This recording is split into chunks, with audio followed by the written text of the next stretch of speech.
Hoka hey, Alita Army. Welcome to the Alita live stream of December 29th, 2023. The best of the Alita live stream in 2023, where we discuss all things to do with the movie Alita Battle Angel, the source manga Gundam, and the greatly desired sequels. I am your host, the Muskogee Creek, and I'm in Denver, Colorado. And with me from the Shires in the UK is Vladi. How's it going, Vladi? I'm not actually in the Shires today, but I'm in the woods right now. So I guess the woods, even more. Yeah, I'm in the woods near my mum's house. I'm still sort of, we're between holidays. So I'm just like, I've lost track of time and space. So they don't have woods in the Shires, do they? They do. Yeah, they do. But not as close to the house as my mum's. So yeah. Okay. And I was trying to time a quick walk to get back here, but I kind of got lost. So I thought I'd be really smart. Oh, I know this quick loop around, but eventually I just lost track because it's pitch black here. Yes. Oh, that's right. You're 7 hours ahead. I keep forgetting that. So anyway, yeah. So anyway, you have a good Christmas there, Vladi? Yeah, it was good. The thing just cut out there. You asked if I had a good Christmas, yeah? Yes, yeah. Yeah. The signal can be a bit dodgy here. Yeah, Christmas was great. All the family came and everything down to my mum's, so it was good times. I'm back home on New Year's Eve. Oh, cool. So it's been a nice little break down here with the fam. Yes. Got a big New Year's Eve planned, or just kind of a No, quiet... I wasn't sure if I was going to spend. I wasn't sure if I was spending New Year's Eve here or going back before. But my brother's having like a big party here on New Year's Eve. Yeah. At the night, and he kind of wants to get shot of me, so I'm just okay. That is my cue to exit. Yeah. So when I get back, nothing major planned there.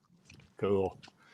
Yeah, we're going to be going to a New Year's Eve party on Sunday night, which will be the last day of 2023, except for you Aussies. You know, the Aussies or anybody. Yeah, they already in 2024. Yeah, they're already in the future. So you know, as long as Yeah. they are in the future and everything looks good, then we look good. So, so okay. Well, I invited a bunch of folks, and they'll probably be on a little bit. I think.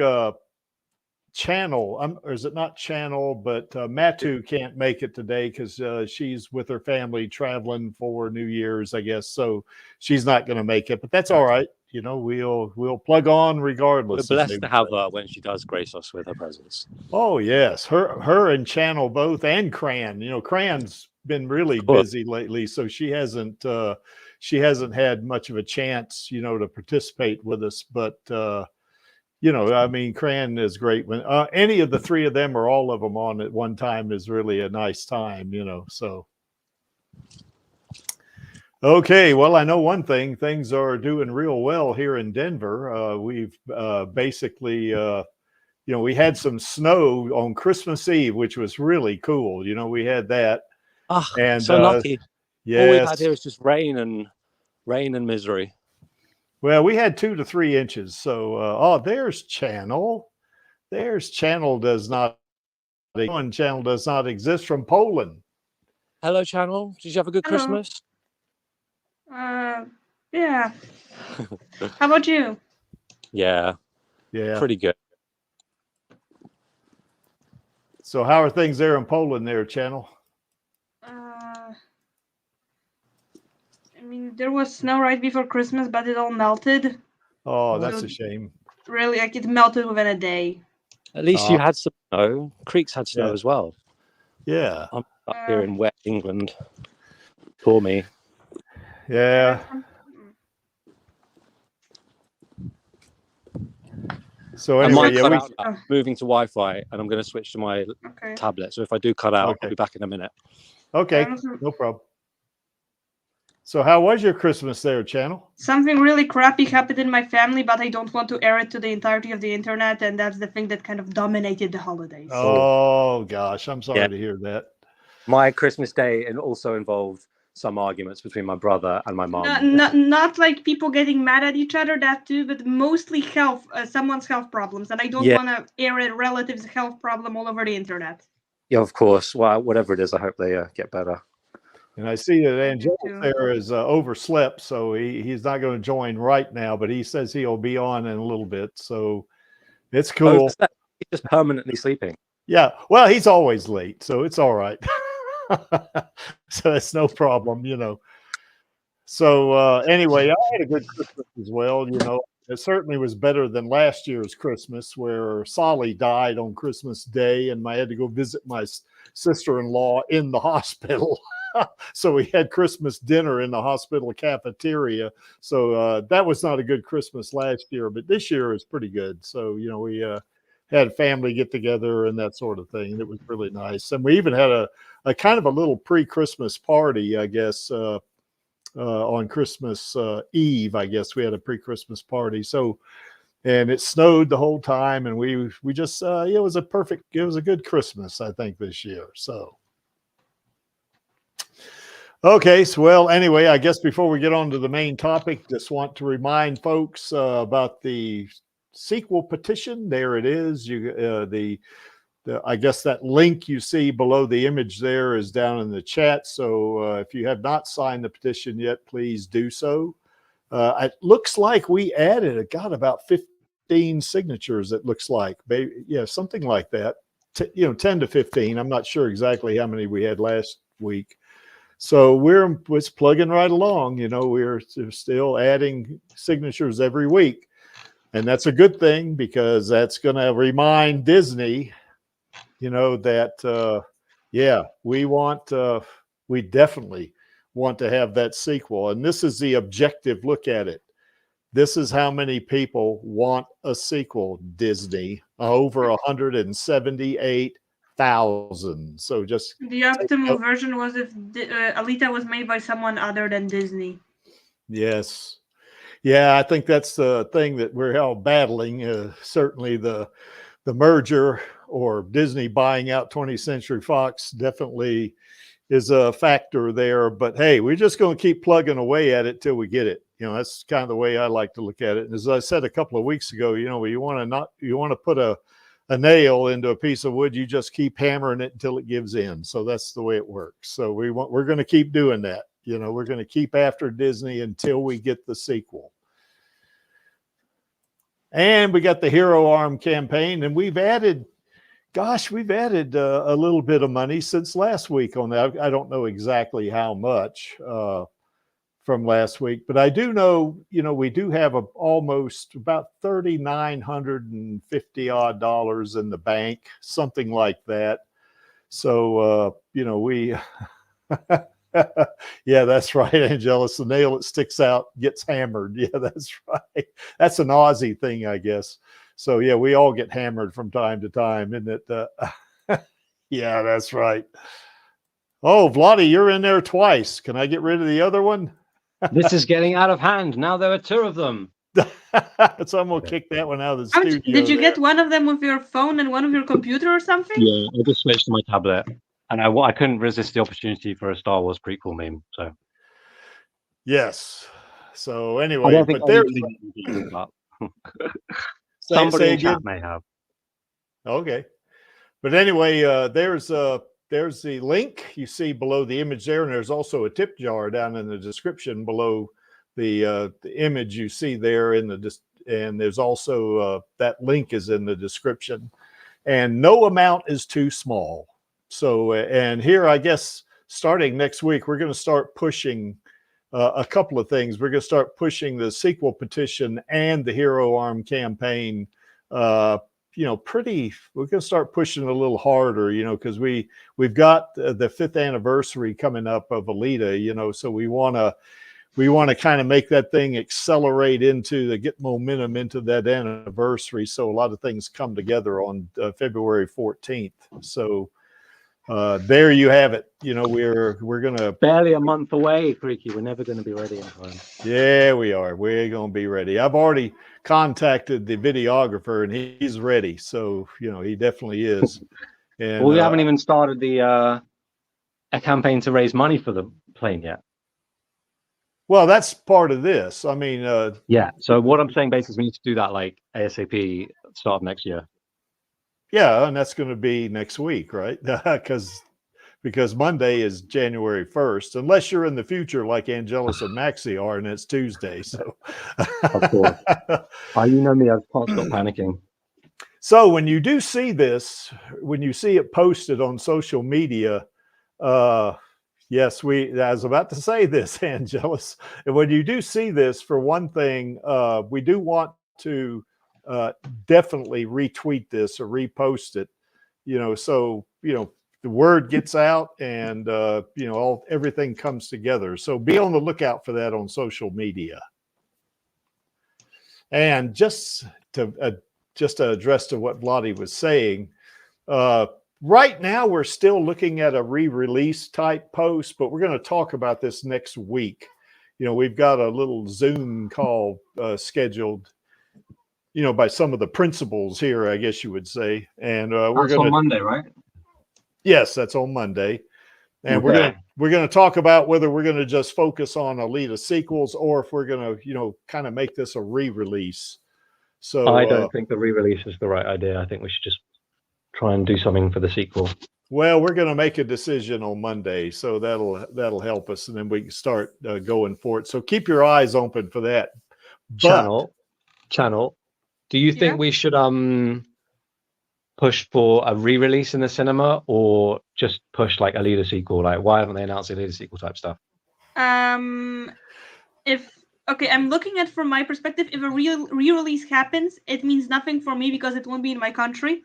But if a sequel happens, it's actually gonna be worldwide. So for me, it's more sequel, because while re-releases are great for people who didn't get the chance to see it the first time, if you keep saying re-release it again and again and again, I mean, that's nice, but there's a reason DVDs exist, and that's so you can watch it at any time. Exactly. You can expect cinemas to keep playing your favorite movie yes, that would be nice, but other movies exist, and just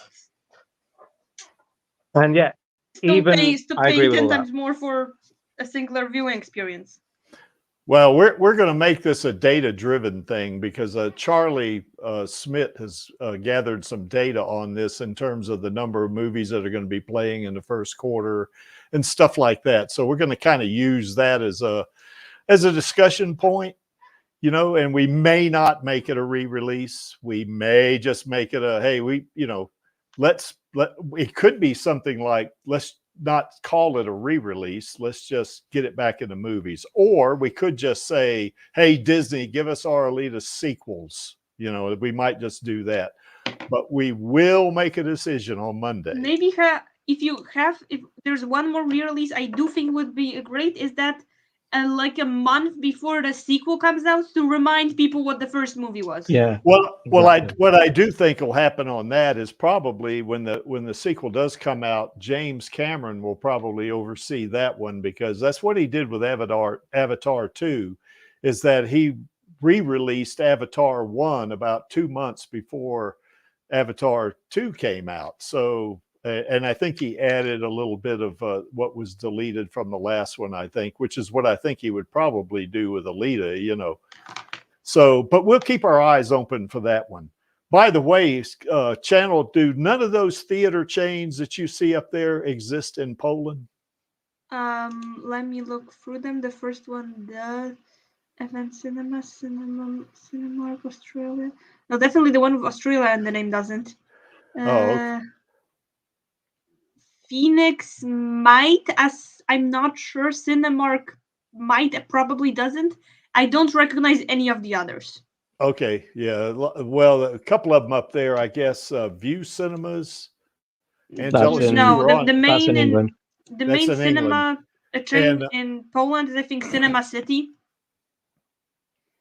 Well, I think that Hoyt's Australia certainly is Australia for sure. And then I'm not sure. There's another one up there that is in Australia, and I don't know which one it is. Angelus, if you were on here right now, you could tell us. But anyway, yeah, that's my attempt to get him to come on, you know. But anyway.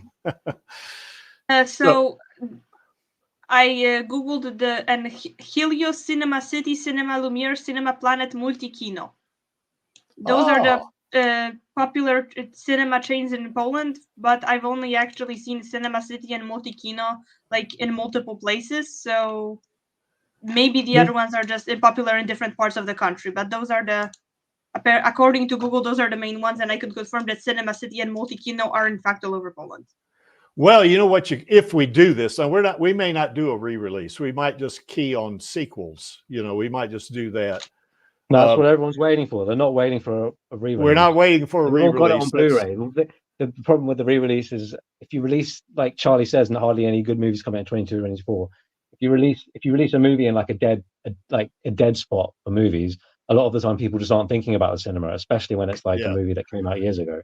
Well, the risk is, I think it could just backfire because you don't want to release it and then it doesn't do that well. Which is often the case, even with great movies that people love, because it's already out. People just don't go out.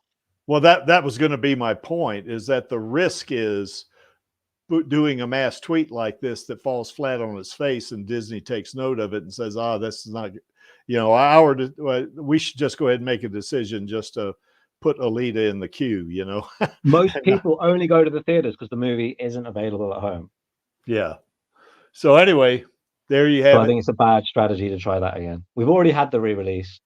Yes. We'll get a re-release when the movie is greenlit or before the next one comes out. Like, if you're waiting really long, then a re-release every a few years makes sense, but you can't keep asking for a re-release 3 times a year. Yeah, and as longer time goes by, fewer people even think about Alita anymore. So, sadly. Yeah. Well, be that as it may, we are going to make that decision on Monday, you know, and then just keep your eyes peeled for this, because what we'll do is next Friday on the Alita live stream, we will announce, you know, what it's going to be, you know, what kind of how we want to approach this, you know. And if you've got any ideas about this, anybody in the chat, by all means, shoot me a DM or you know, a post on Facebook or whatever, you know, and just say, hey, Creek, I'm in favor of doing this, one way or another, and then we'll take that into consideration as well, because we don't want it just to be in the hands of just a few people that are going to be on the Zoom call. We'd like for this to be a little more widespread, as they would say.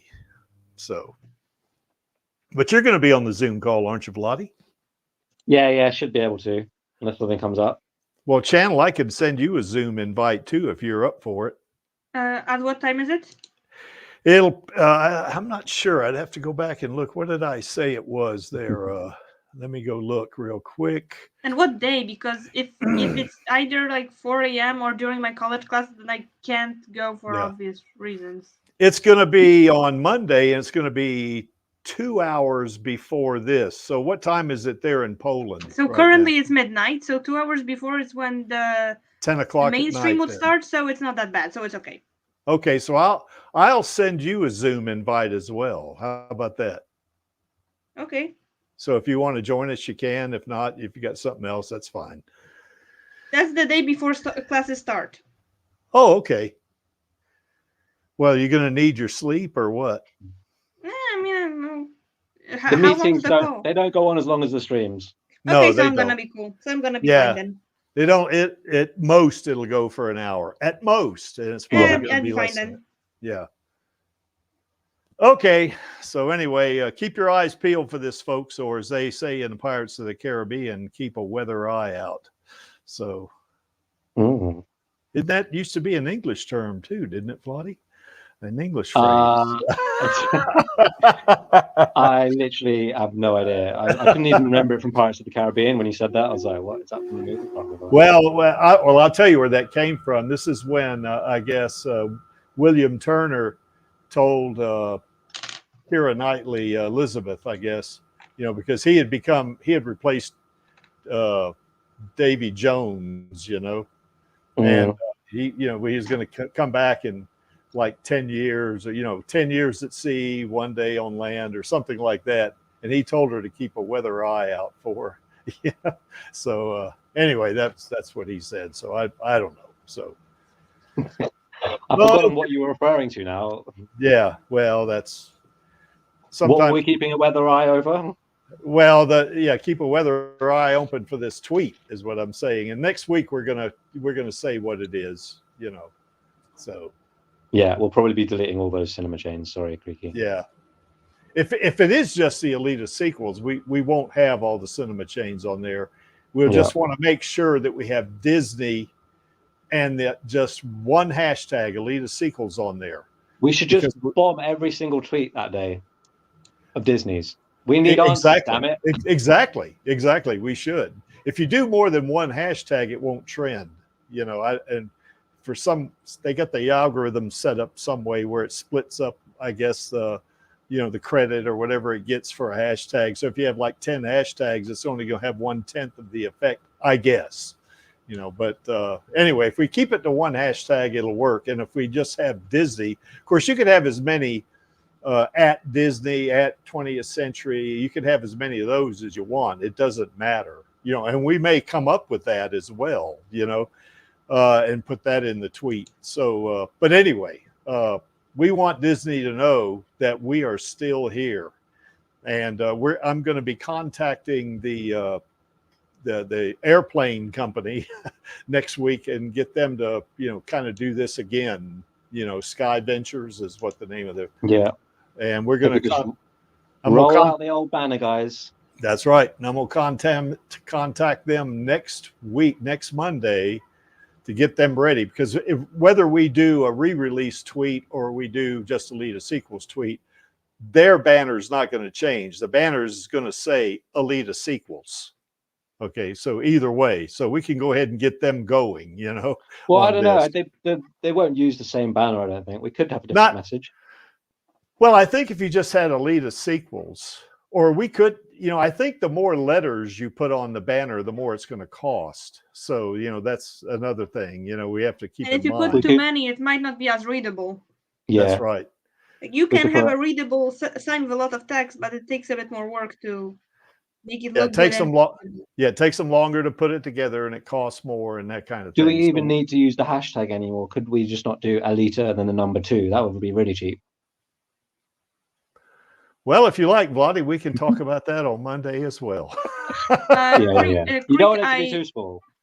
I sent you on Discord the names of 4 big cinema chains in Poland in case you want to add to the people we're gonna bother about the re-release list. Okay, all right, we can do that. But I think if we say just Alita 2, now we're not going to decide this here, Vladi, so I'm going to drop this right now. But I would say that if we just have Alita 2 on there, we don't want just Alita 2. We want Alita sequels, because that's what James Cameron's gunning for. So how much does an extra S cost? I have no idea, but it can't be a whole lot more than just Alita's sequel. So, all right, well, let's move on to the main topic. And here it is. You can write Alita 2 and 3. We could, but we're not going to. 2/3. We are not going to decide 2 and 3, that like here. the ensign. Yeah, the ampersand, whatever it's called. Okay, guys, the producer's going to bring you all back to the topic. No, we must plan our big operation. We'll plan it on Monday. Put in private chat this thing.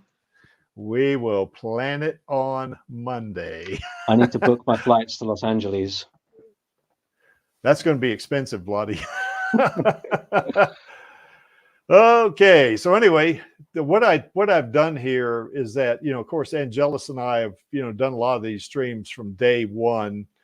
But this is not just the streams that Angelus and Creek like, okay, the most. What this is based on views. Okay, so these 7, even the Rosa's stream that we replayed on the 15th, that got a lot of views, a lot of views. So, yes, it did. It got a ton of views. Yeah. So anyway, we got 7 of them here. I'm sorry. Watch along. Okay. No, I mean, which video? Are you talking about the one we watched it on, or the original one? Yeah, that's the one we watched. Remember, we replayed her stream. If you're talking about the original video or the one that when we did a watch along of the video. We watched the stream that you downloaded, and remember, you kept apologizing for all the noise. So you remember that? Anyway, I've got something else I'm going to do on that particular video too. Is I kind of ran it through one of my utilities. I got my I think is Audacity, and I kind of got a lot of that out, but I'm going to work on it a little bit more. But as soon as I do, I'm going to upload that whole thing, just Alita's stream. No, I mean Alita, Jesus, Rosa stream, just that, without any of us talking over it. So but anyway, we're going to do that. But be that as it may, moving right along, these are the 7 streams that got the most views out of, say, 50-odd streams that we did. So look at KranberriJam all the way up there. Yeah. Yeah. So, we certainly talked about the Alita sequel. We did that early on, And that one Kran where she drew Alita, that was a commission I had her do for me. And nice. Yeah, and she said, well, I said, well, you want to do it on stream? She said, sure, I'll do it on stream. So anyway, that was cool. If you remember, we kind of talked about Alita, talked about some different things about Kran's drawings and stuff like that. We're going to get in. There's more slides on this, obviously, while she was drawing Alita, and we'll see the progression, a couple of slides on that, and then what came out at the end. Then, of course, we talked about what would have happened if the United Republics of Mars military, what if they had won the fall? Cool? Sorry, Greg. No, go Wouldn't ahead. it be cool if we got Yukito Koshiro draws Alita live? Yeah, that's. Do you think we can make that happen? I don't know. That might be something that we might want to do on Radio KAOS, I think, because that's the official Alita Army channel, But we've got to send out the invitation somehow. Send out the Koshiro signal.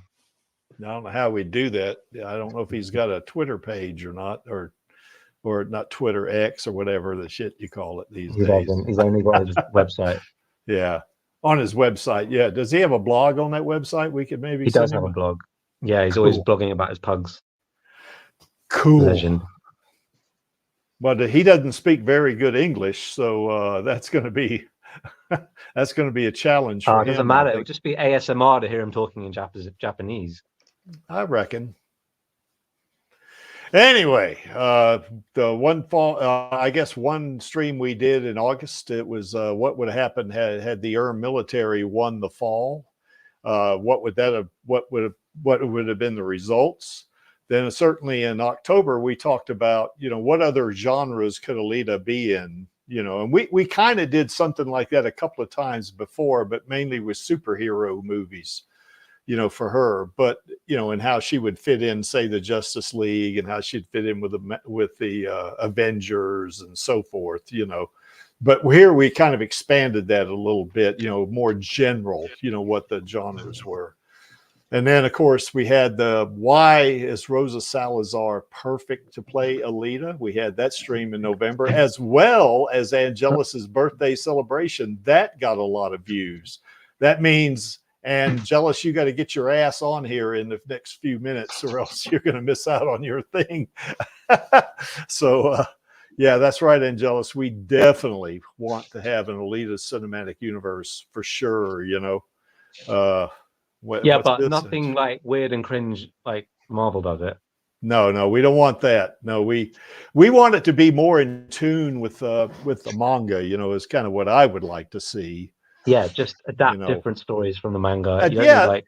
Different versions of characters, and they all come up together in a big multiverse battle. Please, none of that cinematic universe bollocks. Well, also what we don't want is like if, say, in the Marvels, that Captain Marvel sequel, where they kind of swap off the powers amongst themselves. I don't know how they pulled that off, but we don't want that either. We just want it to be strictly faithful to the manga. It doesn't have to be exact with the manga, but it's got to be faithful to the spirit of the manga, And just then of keep course going the way they are. After the first movie, just carry that on. Yeah, just keep going. That's right. Plus, you gotta know that. You gotta remember that everything that gets popular enough eventually is going to have some side interpretations that lose the spirit. What's important is to have at least the bulk of content from a franchise stick to the original spirit. Yes. Yeah. Like, some manga fans will be annoyed if they start coming up with like spin-offs that aren't even like the stories don't come from the manga. Like some manga fans are getting already got annoyed that Erica is now the protagonist because, let's be honest, Mars Chronicle has very, very little in common with the original series. Well, if Erica gets in the quote ACU unquote, and that would be in my mind, that would be in a series. Like if they did a Mars Chronicle series, of course Erica would be a prominent player in that one. And if they did a series like on the Zot, then she would at some point she would be in there. She would be a major character in the Zot, but in that last order, she would pop up, as they would say, in a place or two, so but that's what I think. Now if they tried to make the Zot a movie, a sequence of movies, that's going to be 3 or 4 movies. I don't know if they're going to do that or not. So anyway. The Zot doesn't divide nicely into pieces to be made into a movie, so I just think that making the Zot into a movie is already a bad idea. I think Cameron and Rodriguez and Landau could figure out how to organize it to where it could be in movies, to where it would be faithful to the manga. But I do agree with you, Channel. I think there's a lot in the Zot that's going to be, it would be a challenge, I think, at the very least, Some stories are better suited for being in a movie. Some are better suited for being in a series.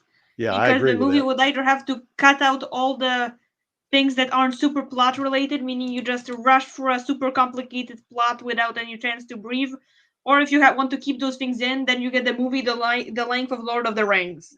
Well, that's just it. And you would have to kind of if you had a something like the Zot in a series, say you had 4 movies, you would have to have some kind of callback at the beginning of each movie to make sure people oh yeah, I remember that from the last movie. You wouldn't want to do that in a movie, I don't think. That's why I think it would be better as a series. For something to be translated, to be broken down to a few movies, it needs to have a few distinct parts that each have kind of a cliffhanger, but kind of their own satisfying conclusion. And the only satisfying conclusions Last Order has for the majority are just satisfying, are just conclusions to decide villains or like decide antagonists or cliffhangers relating to Velma, which aren't bad, but they're not enough to end the movie on unless the movie super focuses on that specific side antagonist. But then you're making a shit ton of movies out of nowhere. Yes. So, but those endings would be very satisfying for the ending of a episode of an anime, or even the final episode of a season, just not the ending of a cinematic movie. Well, I do agree with you that I think that the Zot, and I don't want to stay on this too much longer because I want to get on with this, but because this subject's been already like 5 streams. That's all right. But what I was about to say is that I do think it would be better. I think the Zot could be either a live action series, which is what I would prefer, or it could be an anime series. Either way, I'd watch it either way for sure. I think it would be better as live action, and I think that Mars Chronicles would be better as an anime series. But anyway, that's just my opinion.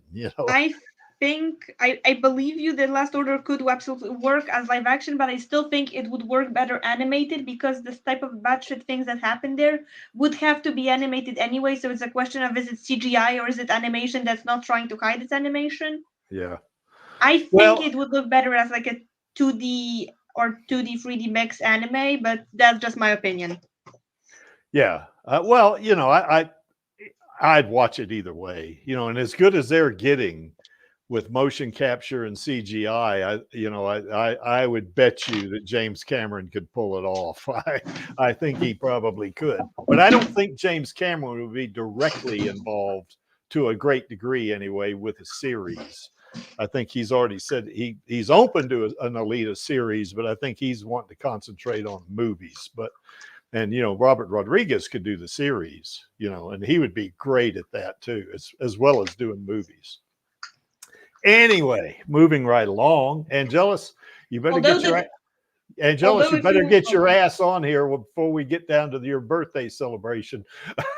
Although if they wanted to make, if they wanted to jump right into making a Last Order series, it would have to be disconnected from the movie, because there's such a the movie doesn't stick to the manga, so you can't just say, oh, things happen like in the manga and then we go to Last Order, meaning you either have to somehow bridge the gap in lore between Last Order and what's happening in the movie, meaning you either leave a big gap and nothing, and just things suddenly change in Last Order, or you have to set up, somehow fix it in the next movies to get the story and lore back on track so it matches the Last Order of the manga, which retroactively spoils the next movies, kinda. So you either have to first get the movies to make the movies to get to Last Order and then make a Last Order series, or if you're starting out the Last Order series, it would be disjointed from the universe of the first movie. Well, to your point, I think if they were to try to do the Last Order the same time the sequels were coming out, then that would spoil the movies to the degree where people would say, Alita is going to be alive, because they would know the Last Order comes after. I mean, they know Alita is going to be alive. If there's a third movie announced, then there's no way she dies in the second. That's true. Well, if they know that, but if her being alive at the end of the third movie, that would be a spoiler if they was to start doing the Last Order then concurrently with the movies, is what I'm trying to say. We have the Tuned. Okay, so now we have the Tuned joining Alita's team in Last Order. Okay, so now the Tuned are no longer a plot twist in the second or third movie, because we know they exist. They're one of them is the protagonist in the Last Order series because it's Zax. So the Tuned. I agree. Alita I agree. Oh, sorry. No, it's okay. No, I agree. I want you to talk. I'm going to shut up. Okay. You go ahead. Shut up, Creepy, for God's sake. Alita somehow teamed up with Nova. Okay, so if they're in any capacity teamed up in the series, or in any way friendly to each other, then watching the movies, Nova seems like less of a threat automatically because we know he's gonna get along with Alita. Also, he's not dead. What a ripoff. Well, and here's, even he does die, everyone knows he's gonna get resurrected. Nova. Yeah. Well, here's the problem, though. Here's the problem. You know, let's say that they end the third movie with the baby bomb incident. Okay, so Alita gets blown to bits. Okay, and that, you know, they could say, okay, that's the end of the sequels and stuff like that. Of course, I don't think they'll do that, but let's say they did, and then they come up while this is going on, while the third movie is released and is playing in theaters. They do The Last Order, where she gets put back together by Nova. That's going to ruin. That'll be like a spoiler. So to me, yeah, I mean, it would be, yeah. You'd have to first release the movie and then the series, because otherwise it's, Alita's getting put back together by Nova. So yes. you can already more or less piece the ending of the last movie from what's happening at the beginning of the series. I agree with that. That's my point. I think what they would have to do is, if they started a Last Order series, they would have to do it after the third movie, or whatever the last movie is, because I want 6 movies. But whether it's the end of the 6th movie or the third movie, whichever one, that's, I think, when they would want to start Last Order. That's just my opinion. I think like the part, I'm not sure the baby bomb could be the ending of it could be the ending of the movie, but it doesn't have to be. They could, if they wanted to, compress the Zalamark at the beginning of Last Order into the last movie from the main trilogy, or make it a 4-parter, because that's Zalamark, and also like KAOS is the Zalamark doesn't really mesh with Last Order much, with the rest of Last Order, and with the Zot much. Also, the arc at the ending with Kaina and Ido, I'm not sure if they can even get to that from the point where they're at in the movie. That also doesn't have much to do with the Zot. So the parts of Last Order that aren't Zot could be tacked onto the Zot series, or they could be put into a movie. Which is why, though, I think, since it is so diverse like it, this is why I think The Last Order would work better as a series. That's just my opinion, you know. Some parts of Last Order could be shoved into the Alita movies or made into their own movie. The Zot could not. That's the one part of the Last Order that, according to me, just not movieable. I agree with that, absolutely. Okay, but anyway, moving right along. Mention, you'd have to censor it heavily to get the kiddies into the movie without soiling the image of the Alita series. Like, you can get away with more in a spin-off series than in the main movies. I agree. Basically, the question is whether or not you get to have the Mercurian flying dicks. I hear you. Okay, we're not going to solve that here. So let me say this. Angelus, get your butt on here before we get to why Rosa is perfect for Alita, because we talked a lot about Uwu and that, and you're going to have to be here for that. What's he doing anyway? What was his excuse? He overslept, I think. So he's up now. Come straight on the stream, Angelus. Well, he's give the lad a chance. You know, he'll get here eventually. And then, of course, 2 weeks ago we had that Rosa reading "Will Not Attend" by Adam Resnick, and I have really thoroughly enjoyed that stream, as well as a lot of other people, because I got a lot of views. You know, just a ton. How many of views are we talking here, Craigie? Oh, I'm not sure. I'd have to go back and look. Let me go look. Hundreds of thousands. Oh, no, not that many. Not that many. Let me see real quick here. I don't want to spend too much time on this. Let's see. Where is it? Yeah, now, I've just been using AI to make lots of cyborg people. Sorry, I was just trying to fill time whilst you're doing that. Carry on. Well, just keep in mind that this is 2 weeks ago, okay? And it's got 208 views from 2 weeks.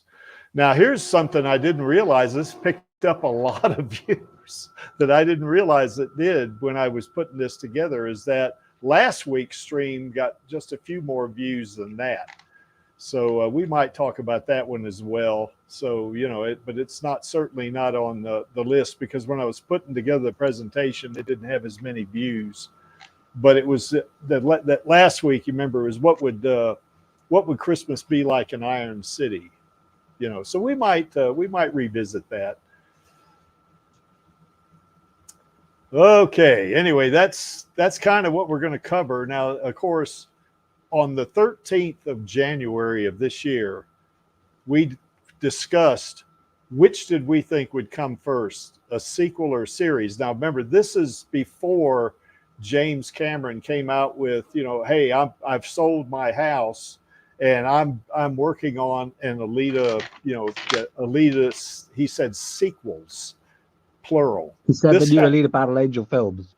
Yes, we only thought we were only praying and hoping and fighting for a sequel on this one, you know. But after this stream, that's when Cameron came on and said, I'm working on the Alita sequels.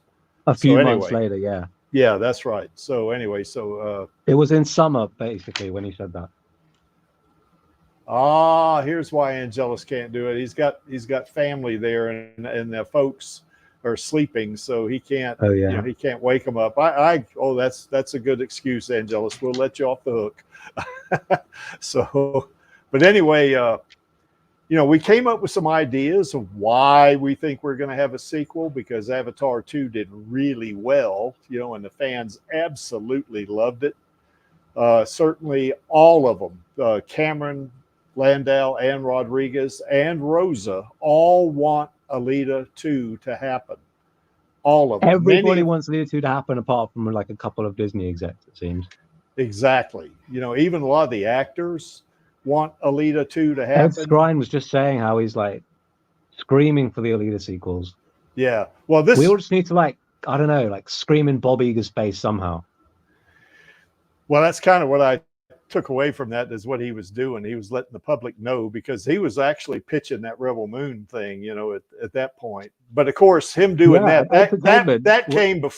came after this stream. But anyway, it's noteworthy that he definitely wants to have an Alita 2 film, you know, as does many others. Elle LaMont wants it. Jackie Earle Haley wants it. Ezra Gonzalez wants it. You know, so does Christoph Waltz wants it. Just a bunch of these actors. Dua Lipa wants it. Yeah, Dua Lipa wants it. I want her to be I want her to be Eli. Is what I want her to be, because she is. Me too. She'd be perfect for that, I think. So, and yes, we want that. We're the fans. And the fans don't just mean the Alita army. It means everybody that wants the sequel. You know, we all want it. And certainly, even today, this holds true today, is that Disney needs something to break them out of their funk, is what they need. Has anyone here watched Wish? Because there's a metaphor to be made. Wish? Yeah, the new Disney movie. No, I didn't watch it, but I've heard about it. Is it any good, Channel? Have you seen it? If you've seen any reviews, pretty much all of them are shitting on the movie. It's enjoyable, but it's not making money. It's enjoyable, but doesn't really make sense. Like, Asha and Magnifico kind of do some things for no reason, and everybody just goes along with it passively for the most part. So it's not. Yeah. It's not half as bad as people make it out to be, but it's also definitely not living up to the mantle of our new revival, 100 years in the making. Disney 100 has just been a total embarrassment. Bob Iger's legacy is in shambles. I could say it's mid. The idea here... It looks so mid. Well, the animation in scenes that are darkly lit is great. At least it looks amazing on the big screen. Animation in parts where it's bright it kind of looks like a school project where you have 4 people and you agree that everyone is gonna just do their part and send in, and you're gonna cobble it together at last moment. But one of the people didn't do anything, so the other 3 try to cover it up and hand it into the teacher when they're out of time, hoping they won't notice it's unfinished, and they say it's a stylistic choice. That's kind of how the bright scenes look, and it's a shame because the dark ones look genuinely amazing. Well, my point is this: when I say Disney needs content, it's not so much that they need content because they're by itself. What they're putting out now is not making money. That's the problem. Because last year, I mean, or rather this year, not last year, this year, and we're not in 2024 yet. This year, Disney has lost $1.2 billion, which to me is atrocious since they had Avatar 2. Like in the business world, isn't that the kind of loss where you just be like incinerated on the spot by like the shadowy? Well, I don't know. Well, it depends on the business, I guess, but I would say a $1.2 billion loss when you had one movie make $2.3 billion. To me, that is just, it's just. Can you imagine if Disney just didn't greenlight any of those movies and they just had Avatar 2 out, they would be like in so much profit. But because they greenlit all these shit movies like the sequel to Captain Marvel, some crappy Indiana Jones movie nobody wanted, that just like it goes on and on and on. They're all just crap. Yes. Well, that's the problem. It's not that I'm saying their movies are crap, because I mean, in general, I like Disney movies overall. But here's my point, though. Here's my point. They're not making money.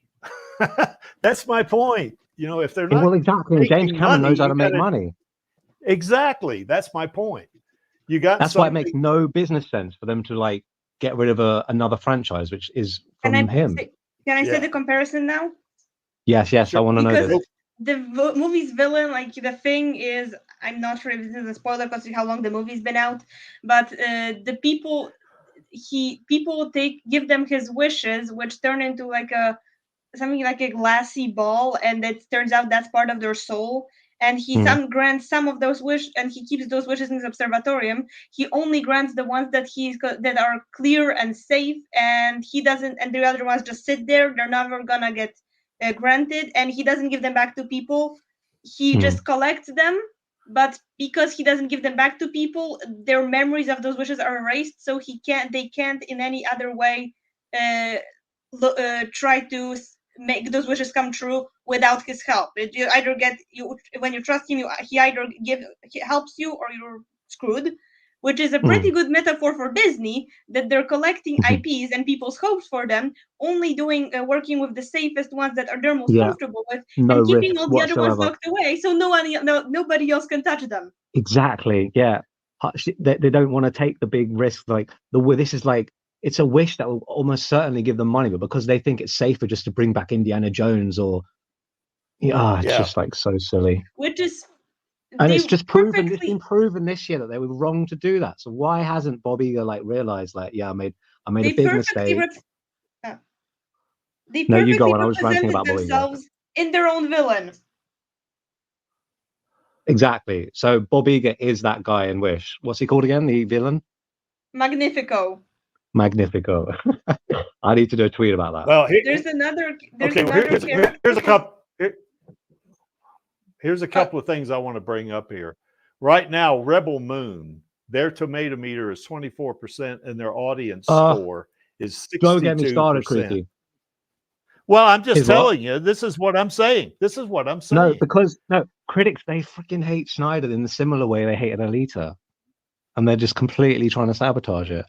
I'm not saying it's good. I'm probably not going to watch it, but it's no way it's like 9%, like debuted at 9% rotten. Come on. But here's my point. Decisions need to be made that are sound business decisions. This is what they have to be doing, not making decisions based on, well, Indiana Jones is going to save us. Or let's do this new thing with Wish, this brand new thing that we don't have a track record on, and we haven't done any kind of feasibility study on.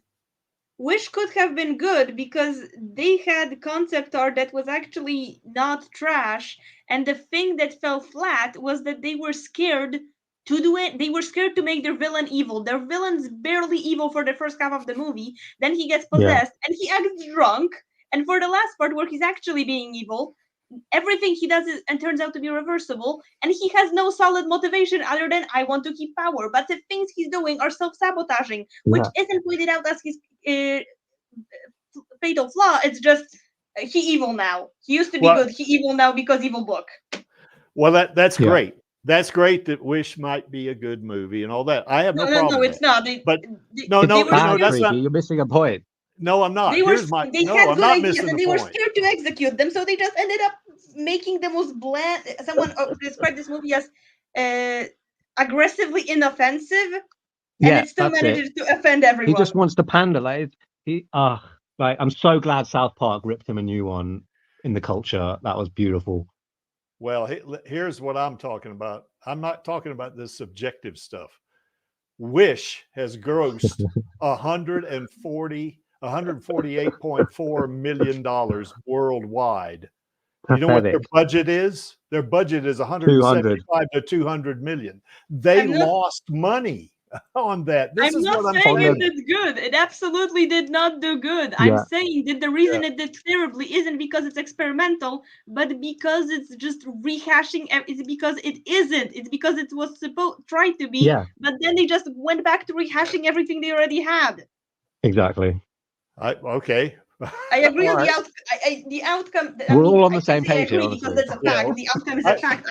What I'm disagree on is what led to this disaster. We're on the same page with that.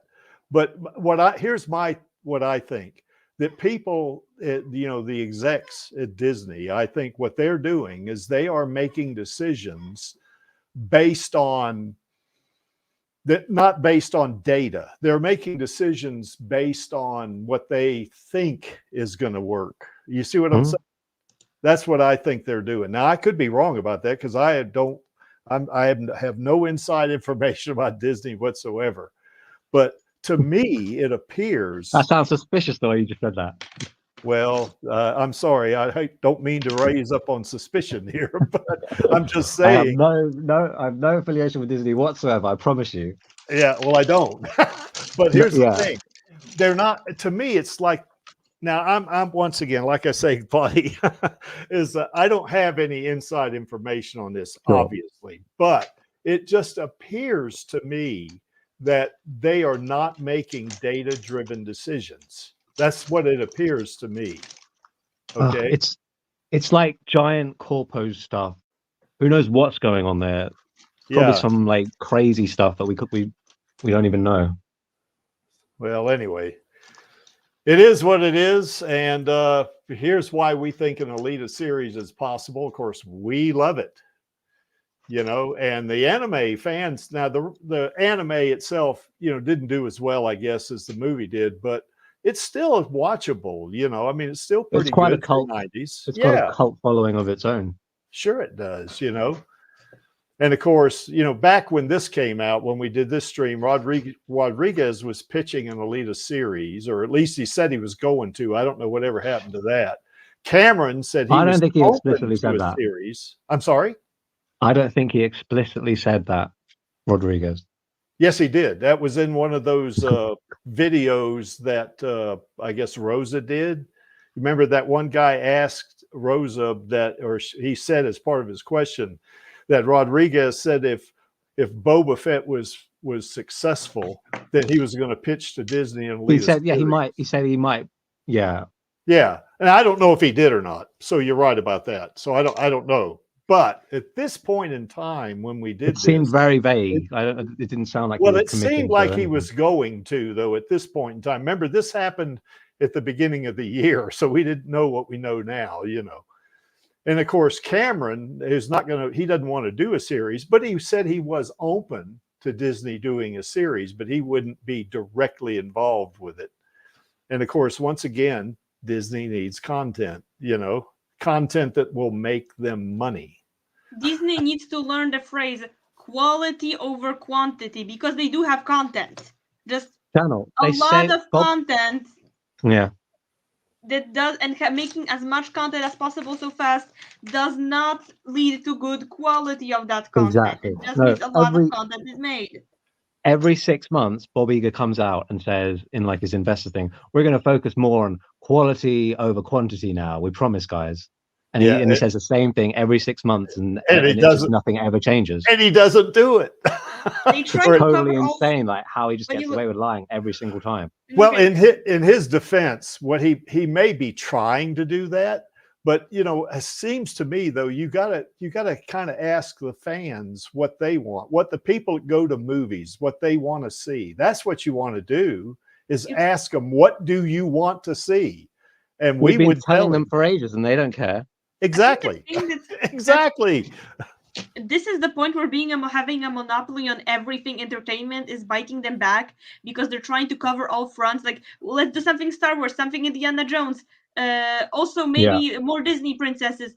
Like, they're trying to do everything, but in doing everything, they can't focus on making one thing good, because they could be like getting a lot of money for a lot of good from a properly done product for like two of their genres that they own, but then they might have to either leave everyone else disappointed, or, oh God forbid, give somebody else some of their IPs that they have way too many to focus on. No, they'd rather just shove something into every IP to say, okay, I'm still doing this, even if they can't make most of those good, because you just can't make 7 good movies in 1 year. Yeah, exactly. Well, my point is well, first of all, they may be trying to do quality now. Maybe I'll give them the benefit of the doubt on that. No, they literally are lying. Unless if they're going to greenlight a sequel, he's just proven himself to be a liar once again. It's like this is gonna be a crappy comparison, but I can think of two. Either it's like trying to play a mobile game on your phone while playing a team game on your computer. At least one of them is not gonna go great without pausing either. Or option two, they're like that one kid at a family meeting, or like a school thing, where when a bunch of cookies are left out on a plate, there's that one annoying little kid that tries to lick every cookie. That's Disney. Yeah, they need to. That's why Cameron is so separate. Without eating any of them, they like eat one cookie, and everyone else, every other is just slightly licked. That's exactly. Disney. Whereas Cameron, he can like properly build a proper thing, rather than having all that ramshackle approach Disney's got with all their shitty. Well, he's already proved. Spent billions and billions of on. He's already proved he can make big. And let's also not forget that the Disney merger messed up Alita's release. Like, I feel like that is definitely not spoken enough about in the media. I agree with you on that. And it had a significant impact on the box office. And the fact that no one talks about it is very suspicious as well. Yeah, that Nordley makes a good point. You can't lose $1 billion a year and keep investors. Luckily, I sold my Disney stock before all of this was happening. See, you do have inside knowledge. I knew it. No, I don't. I was just guessing. I just had my opinions, you know, that they're what they were doing, you know, and I didn't know it. When did you sell? I sold when it was like $112, I think, is when I sold. When was that? Was that when Bob Iger came back and they were all excited? Like, that was toward the returned. Well, that was toward the end of 2021. I don't remember exactly the date I sold it, but it wasn't long after that it dropped all the way down to 82. So yikes! I was happy that I got rid of that. But anyway, it's another story. But my point is, I always come back to this, and you guys will say, "Oh, Creaky, do it again." You know, Disney needs content. What I mean by that is they need content that makes them money. And to do that, it's kind of like Channel says, they got to have quality content. And they're not going to get that until they ask the fans. Until they focus on something. Yes, exactly. They're not doing that, you know. No. Because you can be dedicated to multiple projects at a time, but you not have the time and resources and organization to make them all work. And Disney isn't a person; it's a corporate entity. They could just split.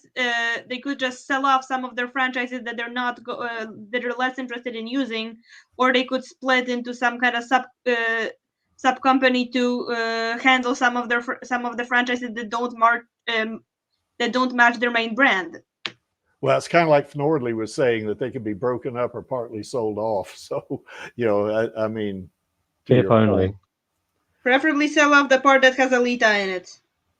So I think what we came up with on this stream, I don't want to spend too much more time on this because we got some more to get through, but I think we said we want an Alita sequel and series is what we said on this, which is okay, but we also talked about doing some other things like having a game, getting more merch, and having maybe Kishiro writing more manga stories, or at least, sanctioning or permitting someone else to write. Yeah, like stories. They do those Avatar comics. They could do something like that for Alita.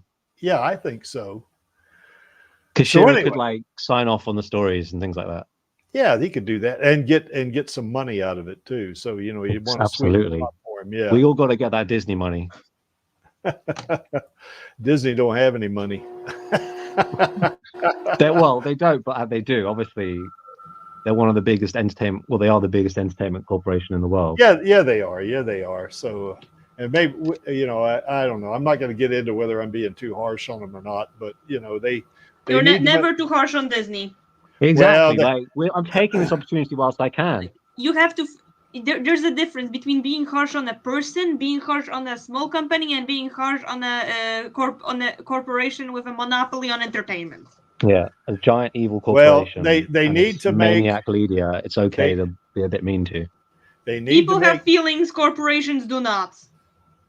Indeed. Well, what they need to do is they need to make business-oriented decisions based on data. That's what they need to do.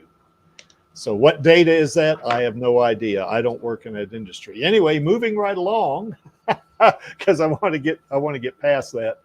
The next stream we did was on certainly on June the 27th, and this is where Kran drew. What they need Alita. to do is stop shooting themselves in the foot. I hope so. Yeah. Somebody take that gun off Bobby, for God's sake. I mean, they sold off they canceled their best rated show. They released concept art from their anniversary movie that explained to everyone how they had great ideas and none of them made it into the movie. They're constantly sabotaging themselves. They made a bunch more movies that they knew. They made a bunch of movies. They made way more movies in 1 year that they knew they would be able to handle with any quality.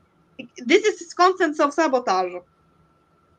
Yeah. Well, I like the metaphor of shooting themselves in the foot because that's what they're doing. But anyway, I want to move on. On January the 27th, what we did was we invited Kran, or I told Kran I wanted to do another one, if she would do another commission for me. And she said, yeah, and I said, well, would you be willing to come on the stream and do it? And she said, sure, and we had a nice little stream there, and Kran drew a picture of Alita. But before we did that, we went over some of the artwork that Kran has done in the past. Like this is one she did for Angelus, and we showed more than this. And here's one she did for me, about Alita. This one here was where Alita had just dispatched an opponent and was waiting for the next one. And then this one here is where she is lifting 640 kilograms. On a deadlift. They're both so cool. Yeah, they're really cool. And Kran started drawing while we were talking about various Alita topics. We weren't limited at any particular topic there. And of course, it started out like this. And, that was cool, and she kept going while we were talking. And, as things went on, we ended up with this. Aww. So, yeah, it's a really great picture, I think. And I got that sucker hanging up right now in my gym, right next to my computer here, where I can look at it. So yeah. So anyway, we had a lot of fun on that stream, and Kran's always fun to have on a stream anyway, I like how sassy she is. So yeah, it's pretty cool, By the way, Channel, I know you're an artist as well. One of these days we could do that with you. You know, if you wanted to draw something on the stream while we talk about Alita, we could do that as well. Yeah, I pretty much always draw during streams. The only problem is that I only really draw. I draw on paper way more than digital because I don't have experience with digital, so I'm not that confident with it. So I don't do it as much, so I don't gain experience. Yeah. And I'm not sure how I would be live recording doing traditional drawings. Well, if you had a camera just focused on what you were drawing on paper, you know. But how would I set it up? Because I don't own like a tripod. Yeah, you need like a tripod. There's no way I could hang my phone at a sensible angle. Yeah, you couldn't just hold the camera, could you? Because you'd be shaking all over the place. Because I need both hands because one hand's obviously holding the pencil and the other hand is holding the paper still. Yeah, that's right. But you see, if you had a wide enough shot on a camera mounted on a tripod, you could move the paper around. That I don't have a tripod. You know? I know, that's what I'm saying though. If you had a tripod, yeah, you know, you could move the paper around. We'd be cool with that, you know, and we'd come up with a final product like this, you know. And I like it when at the end of the stream we're like, oh, we've got some lovely fan art that's just been made, and it's a nice surprise. Yep, I like that as well. During the stream when Matthew was here, I'd sent her unfinished drawings during the stream to ask her about the advice. Oh, that's so sweet. Yeah, well, she's pretty good about that. I think she'll give you some good advice. So yeah. Anyway, we had fun on that stream, and then the next thing we talked about, of course, this was in August. What would have happened if the had won the Great War? So anyway, and here's some of the topics we hit. You know, is that certainly we had to make some assumptions that the attack on Mars by Earth was unsuccessful. You remember they launched that bioweapon that, or rather that not bioweapon, that nano weapon that, you know, kind of took out the cyborgs on Mars, you know, and they did that. And then, but what we assumed here for the to win that war, that attack would have to be unsuccessful. And the biological attack on Earth by the was successful, so that doesn't change. And then the battle on the moon, the outcome of that was unchanged because the won that battle. And then the wins the Battle of Zalem, you know, because remember that what happened there is that actually the lost that battle because Zalem was the only sky city still afloat, as they would say, you know.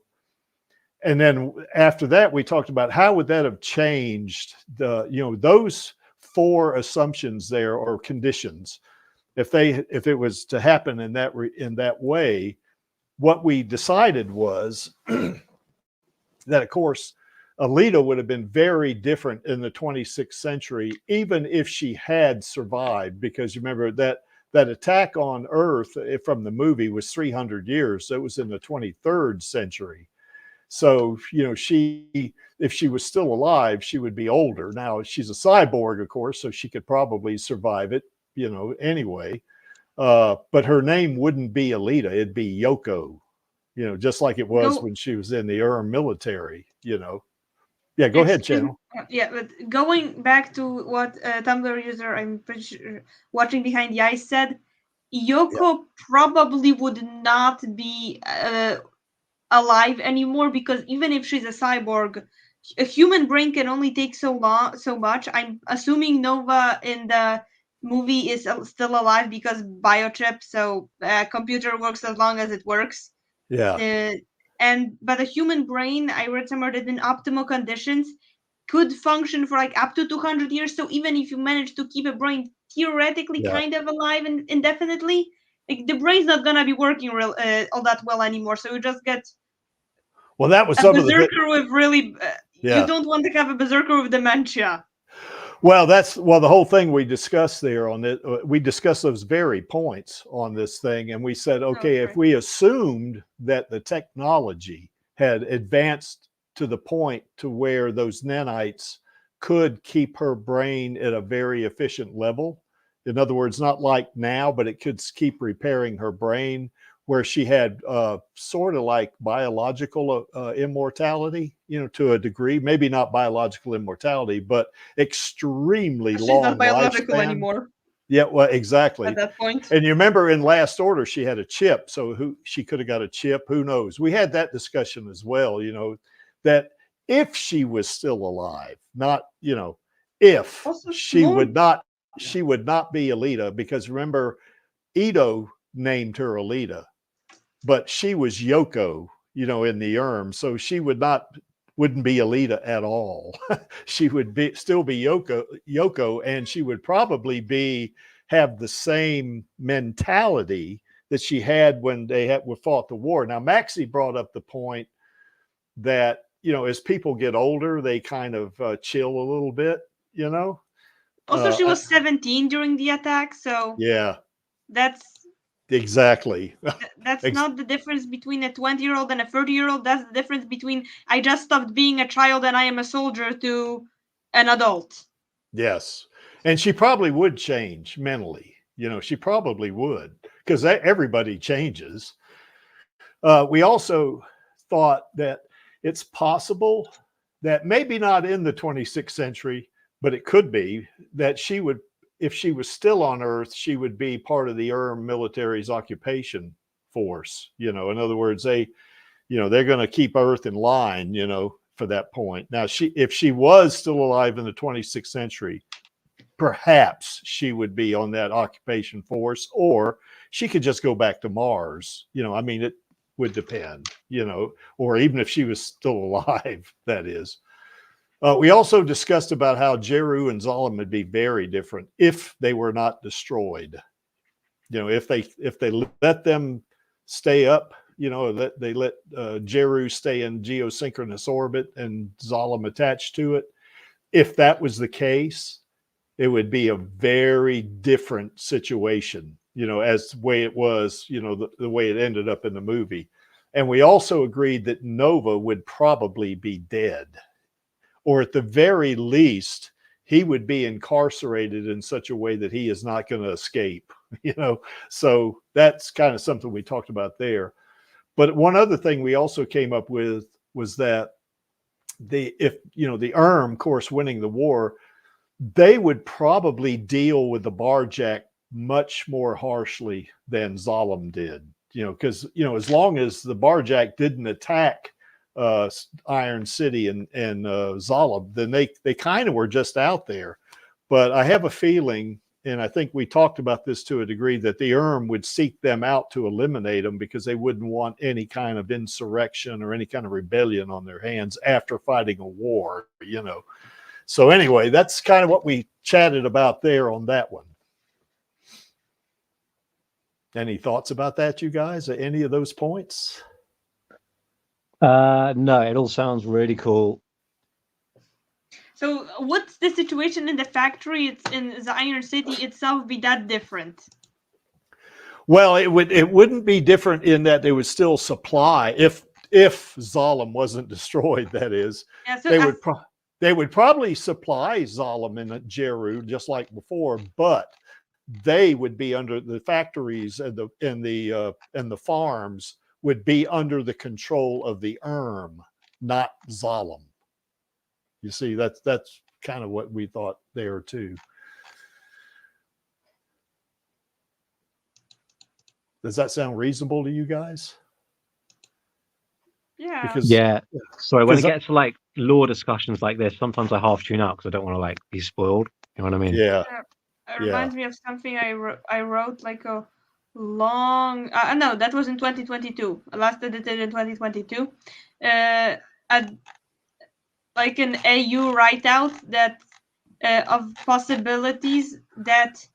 What if that was like, what if Alita and Nova never met? Option 1, Nova never escaped Zalem or died on landing. Option 2, Yoko never happened. Yoko never joined the Martian military. Option 3, Nova never went down to the scrapyard. Option 4, Alita didn't survive the fall to Earth. The difference between option 4 and 2 is whether or not Alita or Yoko is in the Manhoof operation. And I'm not sure what the difference between options 1 and 3 is. Well, I think what we did decide. Okay, yeah, I checked what the options between 1 and 3 is. The option 1 is that Nova dies on impact when trying to escape Zalem, and the option 3 is that he fucks things up while still in Zalem. Yeah. Okay, I'll look through what's the difference. Well, no, that's fine. But another thing we did assume, though, that Yoko was still in the military. She went in just like before. You know, I mean, she didn't say, "Oh, I'm not going to join the military." You know, she went in the military.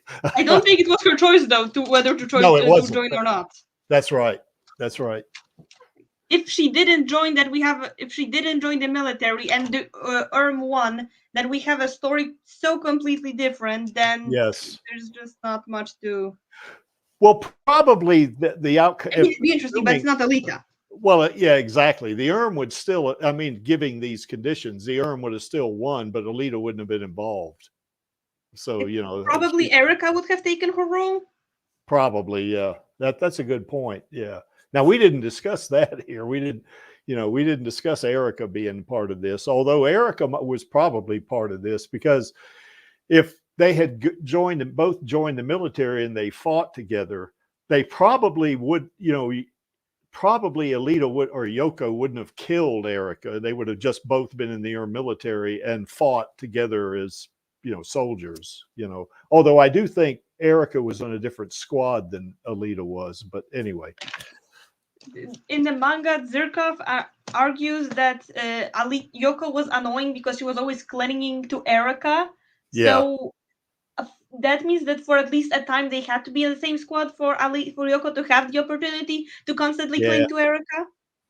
Yeah, that's right. But I don't get the feeling that when now, of course, this was in the movie, but when the squad was going up the supply tube, I didn't get the feeling that Erica was one of those soldiers that got killed by this defense ring, because if that was the case, and say they were following the manga, at least the spirit of it, Erica wouldn't be around, after that. So anyway, but that's a good point, though. They probably missing from that final mission, probably, but for at least a time they would have to be on the same. Yeah, I think you're right about that. Yeah. Or at least stationed somewhere close for Alita to have the chance to constantly cling to Erica. Because if they were stationed far away, how would she be clinging to Erica? She wouldn't be. That's right. That's a good point. So, okay. So anyway, the next thing we talked about was on October the 6th, and that would be what other movie genres could Erica star in, or even cameo in, for that matter. And of course, Erica? before. Now, did I say Erica? I meant to say Alita. Alita, not Erica. Yeah, I get cheating on our girl with Erica. Yeah. No, I don't even want to read The Last Order now. Oh yeah, you do. You told me Alita wasn't even the main character. No, Alita is the main character. No, okay. In Last Order, Alita is mostly the main character. In Mars Chronicle, she's not. In Mars Chronicle, it's Erica. Okay. In Last Order, in Mars Chronicles, we get baby Alita. Well, she's an important character. She's an important character in Mars Chronicles, but you're right. She's not the main character. In Last Order, the main characters are Alita and her transgender clone Zax. Yes. But separately main characters, they don't have, they do interact, but it's not like they're not co-leads. They have their separate storylines. Yes. They don't interact all that much. Which is another reason why they couldn't be couldn't be movies, or it'd be hard for it to be movies. Anyway, so we discussed on October. Yeah, I mean, the way the mangas are all structured, it seems perfect for a mixture of movies and series. So, Disney are crazy if they don't. Well, yeah, that's a lot of content to be ignoring, like they've been. It's got to be like corporate negligence or something. Can we not get Bobby done for something? Well, can I petition the government to have him arrested? No, you can't. That's not going to happen. It's culturally, it's a cultural crime, though. Unless you find out he's doing some money laundering, no, you can't have someone arrested for massacring your favorite IP or for not doing anything, buying your favorite IP and not doing anything with it. We just need that lawsuit. The only possibility. We just need that to go to discovery. Then we're going to find all that evidence. No, the only possibility for that is if they find maybe Bob Iger had gross negligence and he was found in violation of the Sarbanes-Oxley Act, which is a law here. It's a law here in the U.S. which I don't think they're going to do because that would be hard to prove, I think. No, we have to do that Zogby test. Cool. Jam's out there. How's it going, Jam? Cool. So anyway, we talked about this. I'm going to move on. And before we went into it, though, we went over Creek's display, and that was kind of cool. We like that, you know. Oh, yeah, I love that. I like the framing of it. Very nicely displayed there, Creaky. Yeah, well, the two Hot Toys Alita have now got Santa hats on them, so, you know, that's pretty cool. Oh. Have we seen a picture of that? No, I don't have a picture of it, so I'll have to do that next week, I guess. And I need to find... It's a bit late now. Christmas has gone and come and gone. That's what my mother always used to say. Another Christmas come and gone. She said that every year. She's like, Creaky, why are you putting on the Santa outfit on December 28th? Yes. Christmas has come and gone. That's right. But I don't have a 1/4 scale Santa hat to put on, you know, the Prime One Studios Alita. So I got to dig one of those up or find one. That would be perfect if you had one. Yeah. But maybe next year I'll have that. But anyway, we had fun talking about this for a little while. And then we went into the movie genres that Alita could star in. And there you see a bunch of them. They're certainly science fiction because she's in I that love an now, Alita musical. sort of. I love musicals. Yeah. And of course, we know she can fit in superhero movies because... You know what would work well with a musical? I think it could be like some crazy, like Nova's kind of like Willy Wonka in a way. And they're in Zala, an evil Willy Wonka, surreal, crazy thing, and he's still singing and dancing. I think that would work. Have you seen the safety violations in Willy Wonka? No. Yeah. Or the earlier draft where the Oompa Loompas were black instead of magic. No. Well, I saw Willy Wonka and the Chocolate Factory that was Gene Wilder's Willy Wonka many years ago, well, and I don't even remember it now. That's how long ago it was. Got to rewatch it. It's a great movie. Yeah, I seem to remember being entertained by it, but yeah, I haven't even watched Johnny Depp's. With Nova tormenting people in Zalem. Be like a horror. It'll be like, you know, one of those horror musical comedy things. I think that would be amazing. Well, I haven't even seen Johnny Depp's Willy Wonka yet, so I probably should watch that at some point. But I recommend the new Wonka, by the way. That's a musical. I'm not a big fan of musicals, so you know. Damn it, Creek. Yeah, I know it. Creek fails you sometimes, doesn't he? Failed me again. Channel, what's your verdict on musicals? I actually like the concept of musicals. Okay, so I have a few musicals I like. Exactly. There's always some. I have a few musicals where people say they hate musicals. I didn't say I hated them. You like, and some you don't. I didn't say I hated them, Blotty. And I have a few musicals where I don't like most of the musical, but there's like 2 songs I really, really like. Yeah, that's true. Yeah, sometimes you do have to sit through a lot of crappy songs to get to the good ones. Yeah, just look. That's right. You just go to the specific song you like. Yeah, for sure. That's why everyone's waiting for the Blu-ray to come out. They can just skip to the scene. So anyway, there's some of the types of movies we all agreed that Alita could fit in very well. Certainly that last one, superhero, although she is not a superhero, we stress that here too, but her abilities would allow her to fit in, you know, in terms of being able to take out the bad guys, you know, that kind of thing, you know. So anyway, we had a nice little lively discussion about all of those. We did agree with on the thing about musicals, Blotty, because Rosa can sing. I mean, I've seen videos of her singing, and she has got a nice voice. I mean, that would be lovely. Oh yeah, it would. Was she in the Heights movie? Which? Was she in the what movie? In the Heights, like the musical. I don't think so. No, I don't think so. No, I would have heard about that if she was. No, I'd watch. What made you think she was in that? What? I'd watch that musical. Definitely. I'm just picturing it now. I'm like, my eyes are battling. just watching her like sing her beautiful music. I remember there was one short she did on Instagram where she was singing, "You got to be strong, you got to be this, you got to be that," and then she kind of babbled through the second verse, and the guy said, "Now, what was the words on the second verse again?" She laughed and swatted at him or something. It was really comical. That was so sweet. Yeah. She was hugging I think another actor. Yeah, I think soothing them with her voice, living the dream right there.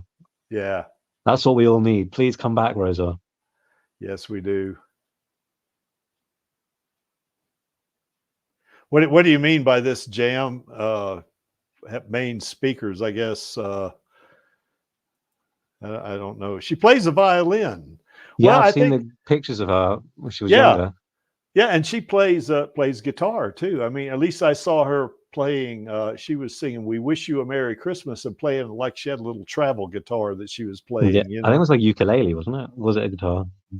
I think it was a travel guitar, but I could be wrong. It yeah, you're probably right. Could have been a ukulele, but anyway, it sounded good, man. And there's this really beautiful fan art of her, of Alita playing the violin. I would love it if she played that in the movie, or just any instrument. We need to hear her play music. And jam means on his home speakers, so okay, I get you, Jam. What do you normally have the sound on, Drew? Well, he's got them on his stereo. He's got this on his stereo speakers, so I bet that sounds pretty cool. If you can stand listening to us, plays the guitar. Yep. Playing the guitar board or whatever you call it, the guitar keyboard hybrid in the manga. Yeah. Well, she plays keyboards in the manga at all very well, doesn't she? Even in the Kansas bars, she played keyboards. Yeah, and the harmonica, but that's more of a like on the job thing because it's that's on the atomic train. Yeah, that was on the atomic train. That's right. Yeah. So yeah. Since Rosa is Alita and Alita is Rosa, then Rosa can play those things. So I'd be happy with that. And Vladi, I know you think I hate musicals, and I don't. But if she was in a musical, if Rosa was in it, I would watch it for sure. You know. Yeah, I don't think she's going to be in a musical though. I don't think so either. I think she's going to get all the Disney stuff out of the way, and now she's got this new vampire movie that sounds fun. Oh, I got to see that. Golly, I got to see it. Sounds more interesting than the Pixar's first TV show. Sorry. Well, so I'm looking forward to that. Well, one thing I do want to see her in is that movie Night Owls. I want to watch that. So, what channel? Go ahead, channel. Probably since one of the main reasons we only really see her with the harmonica in the Too Dark is because it's easy to carry and doesn't really get in the way. Like I imagined her instead of just putting the harmonica into her pocket, like playing on the keyboard and going, "Oh, time for a cutscene. Okay, just wait a few seconds so I can put away the keyboard so it doesn't get damaged." Okay. You know, it'd be cool. I totally need to see her do all kinds of crazy stuff like that. Oh yeah, what would be cool for her to sing that song from West Side Story with Figure 4? There is a time for us. I'd love to hear that. That could be like a dream sequence. Yeah, that's right. Or Hugo, you know, when Hugo is about to fall, you know, I guess. So yeah. All right, moving right along. I guess on November the 10th, we talked about why Rosa is perfect to play Alita, and here's kind of what we came up with, you know, and a few other things that we talked about her being. You know, Rosa is extremely intelligent. I mean, it's in my mind anyway, but certainly being a really professional, you know, at her trade, you know, really good at it. And she wants to play Alita as long as she's physically able to, you know, so that's a big plus there, because if somebody doesn't really want to do a character, they're not going to do it justice, you know, but she does. She wants to continue to play it. And of course, she has a great relationship with the three principals on it. And of course, Angelus pointed out that she's got uwu. So that makes her perfect. Those 4 or 5 different traits right there, or you know, kind of items there, makes her perfect to play Alita, you know. So anyway, that's kind of what we hit there on that one. That stream wasn't really all that long, if I remember correctly. I think it was like an hour and a half, but we had fun on it for sure. So let's see, was there anything else? Nope. Yeah, this is, of course, we did throw some pictures up there of Rosa, you know, because that would speak, that would you know, play into that fifth bullet right there, the ooh-woo, you know. So we threw some of these there's two of them. We threw up more than that. Oh yeah. I tell you, Rosa is a really pretty lady, that's for sure. I mean, you know, it's you know, she's number one in the Creeks book, that's for sure, because as being an actress, you know, she's super, you know. I say that every week, of course, but yeah, Rosa's really pretty, you know. I mean, she's really pretty, but she's got something extra that she's got a lot going for her. Yeah, that's for sure, you know. So anyway, I'm gonna stop swooning over her now. And I know she's doing anything she can to bring Alita back. I think her, Cameron Rodriguez, and Landau all three of them are doing. Well, she said she so said in they'll bring her back video. come hell or high water. So yeah, they're going to have to unleash hell on Disney. That might be the next step. Well, we'll see. You know, I'm you know, all we can do as the Alita Army is to keep doing what we're doing, keep hammering at it, you know, keep after it until we get it. You know, that's what we got to do. So, but yeah, I think Angelus threw up a lot of these pictures, and I had several as well, you know, because I've got like well over 300 pictures of Rosa, you know, on my computer. So those are rookie numbers, Creaky.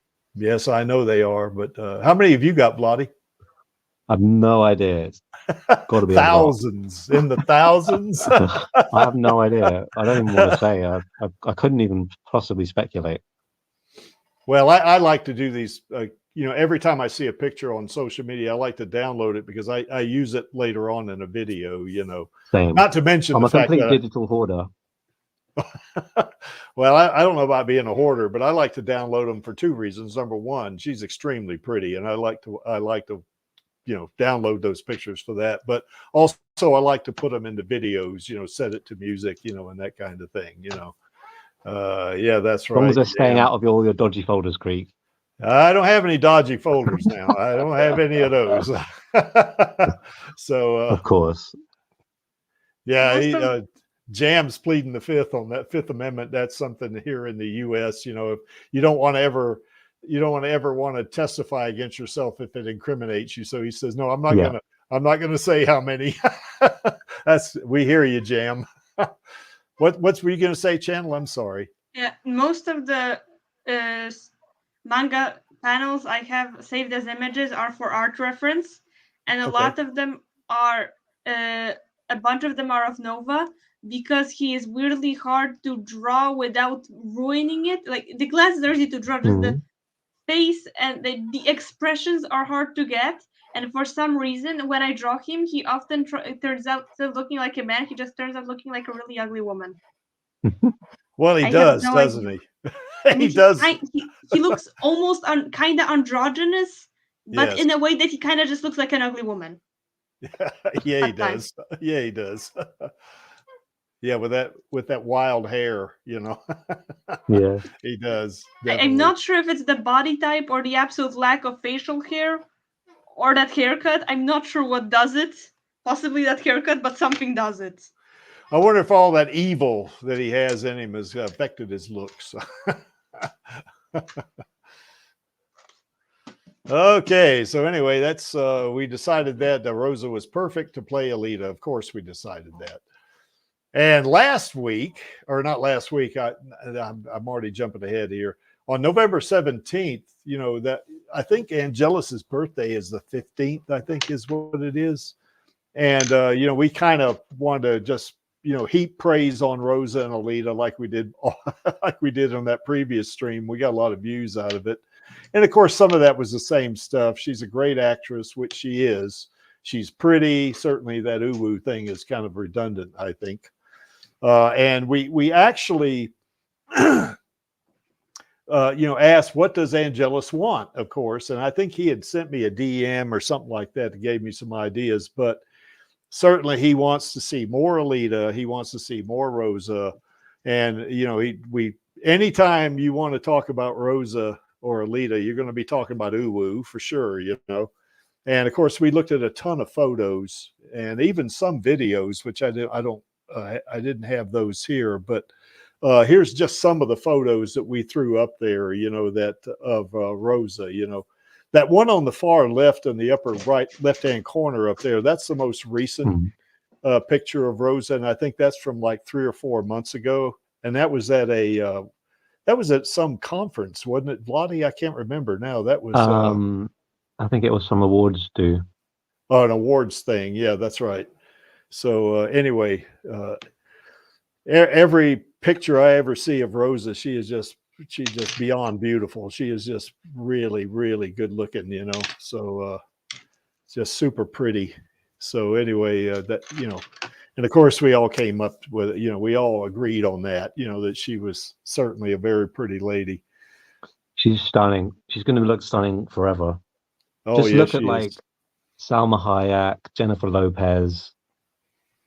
Yeah. All the Latinas, they just stay hot forever. Yeah, they do. Yeah, they do. They put in the work. That's the thing. Well, the thing of it is, too, I saw Rosa in Million Miles Away as well. And man, God, she looked good in that thing, Oh, it was so nice seeing her with all the kids and everything.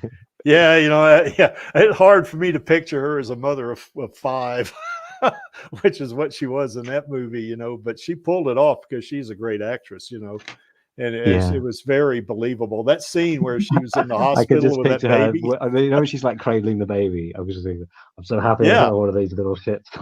Yeah, that's right. KAOS. KAOS has got a showcase out there. KAOS, I have been remiss, I guess, in putting out the link if you want to come on.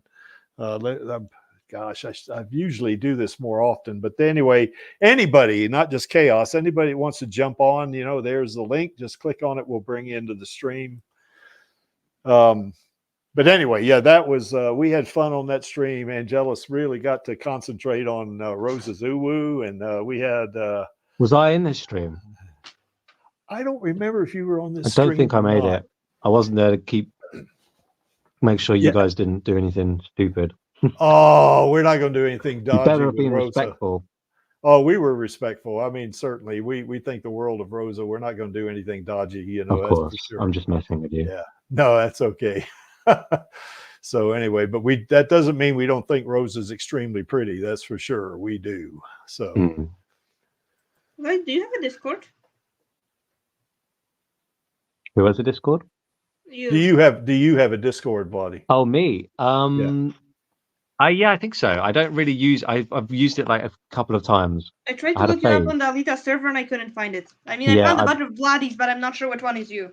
Exactly. No, I barely ever use it. Okay. Well, if you're on Instagram, Vladi is actually Alita-holic on that. So yeah, Alita-holic on Instagram. Yeah. I started on DeviantArt now as well on Alita-holic. Okay, because they're Alita-holics. I'm not sure if he follows me, if he just likes all of my Alita-related posts because he finds them in the Alita tag. Yeah. Okay, it's probably me. Yeah, that's definitely gonna be you then. Yeah, for sure. So last week, week before last, the week before Christmas. Oh, there's Jam. Hey, Jam. Hello. How's it going? Can you hear me? Yeah, we can hear you. Yeah, can you guys hear me fine?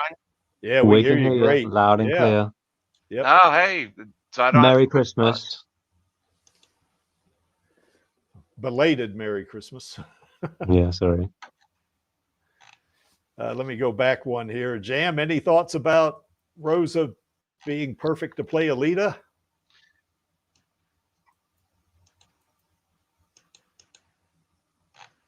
I would hate to see Disney recast her for any other role. Well, they have. She's going to play what I think is she's going to be Diamondback in Captain America 4, I think. And she's in a Pixar thing. Yeah, she's in a Pixar thing. And she's going to do a vampire thing, you said too, right, Bloody? Yeah, I don't think that's Disney though. This is her like ritually cleansing from the Disney experience. She's like bathing in blood. You know what I mean? Well, that A Million Miles Away, that wasn't a Disney thing either. That was. Yeah, but this vampire thing is after that was made before her Disney stuff. Oh, I see. Is she a vampire in that movie? I'm not sure. I think she is. Well, I'll be disappointed if she wasn't. Yeah, she'd be a cool vampire, that's for sure. Yeah, I definitely want to see her sucking blood. Okay, we're going to move right along off of that one. Okay, so a week before last, before Christmas, Vladi had not downloaded. Yeah, I guess you did download it, or at least captured it with a video capture app, I guess. Yeah, I didn't know how to do it until then.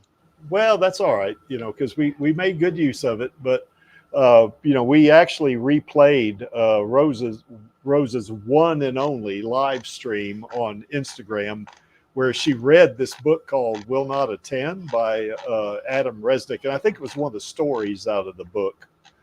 And it was really good. It was really a successful stream. We got a lot of views on it. And there's Angelus.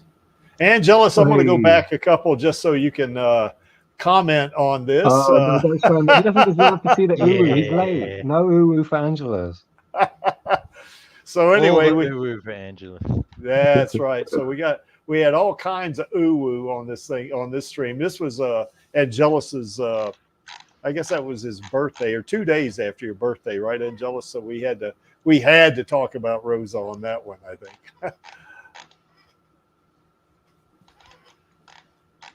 So how's it going, Angelus, down under? You still got family in the house, I guess, right?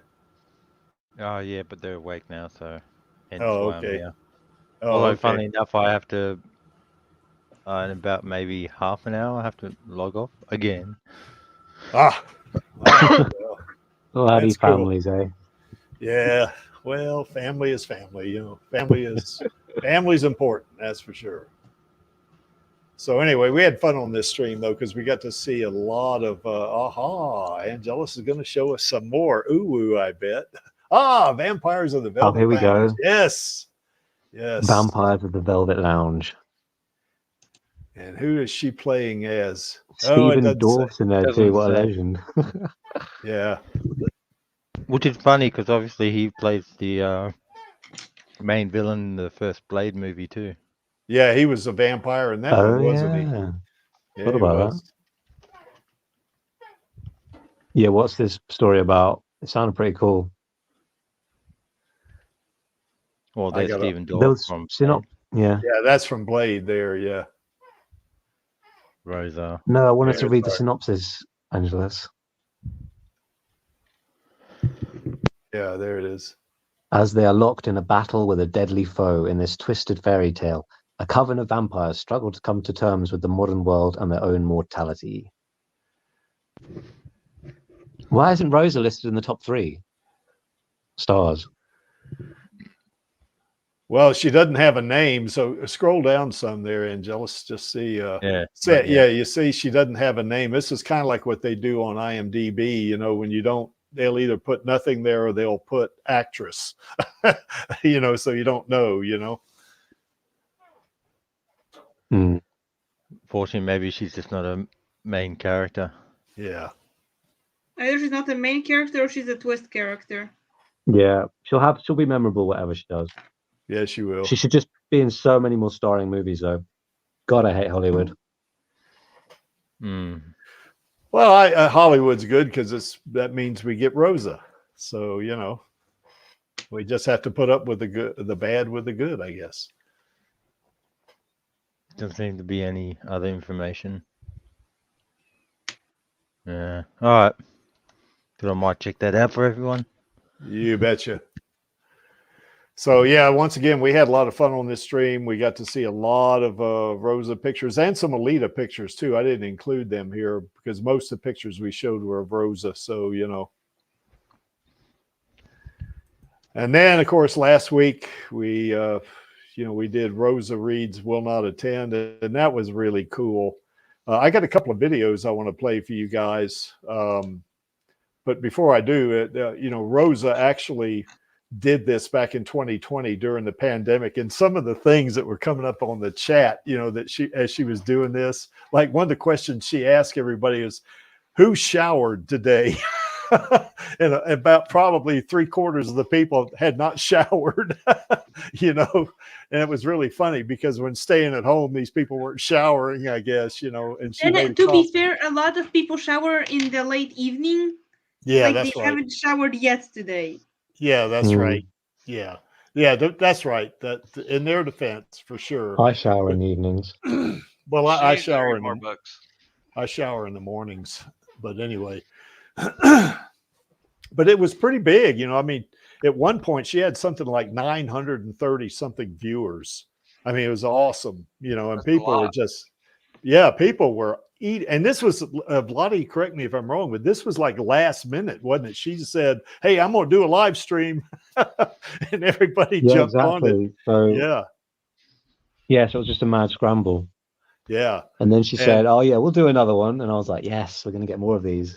And of course, and here we are. Happened. No more of those. No Alita sequels. Yeah. Nothing. Well, the thing of it is on this, too, as far as this one goes, is had I watched Alita in 2019 when it came out, I would have joined the Alita army and I could have been on this stream live when it was happening.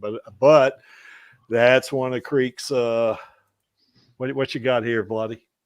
Yeah, I'm going to play some of the video here, Vladdy. I mean, Angelus. So, okay. Yeah, I'm going to do that. I'm going to play a couple of them, I guess. And the first one I'm going to play is one that it was kind of funny. She was talking about this movie that didn't get that didn't get. Oh, look, we got Morse code here. So anyway, and she was talking about this movie that didn't get released at the. I can't remember, with South by Southwest or something got canceled, and this one movie didn't get released. And Rosa, of course, was talking about it and how she was disappointed it wasn't. And then it kind of, one of the guys in there, his name is Lakeith Stanfield, I guess. She had made a comment, and he kind of followed up on it. And of course, I just wanted to play that just to. When's my next movie? Well, Pink Skies Ahead was supposed to premiere at South by Southwest. Hola, Costa Rica, pura vida. But South by Southwest was canceled. And I feel really bummed for, the globe, but also on a more acute level, I feel pretty bummed for Kelly Oxford because she made such a great movie, and shout out to Peru for sure. She made a great movie, and I want everyone to see it. And Jessi Barden from End of the Fucking World is so good in it. She fucking slays. She slaps hard on a cute level. Hey, look cute. Look how cute she looks. On a cute level, I'm cute. Yeah, keep smiling. I'll try. Understatement. Yeah, that's right. That's a big understatement. You're exactly right about that. But I want to play another one here that's it kind of give you a sense of kind of what went on in her stream. And it's not if you're cute enough, that's a weapon. I'm saying what now? What's that channel? If you're cute enough, that's a weapon. You can use being cute as a weapon because people are less likely to take you seriously. They don't want to make you cry. Not that. They definitely, that's not, but I noticed that they take you less seriously. Yeah. But they also get kind of less angry at you.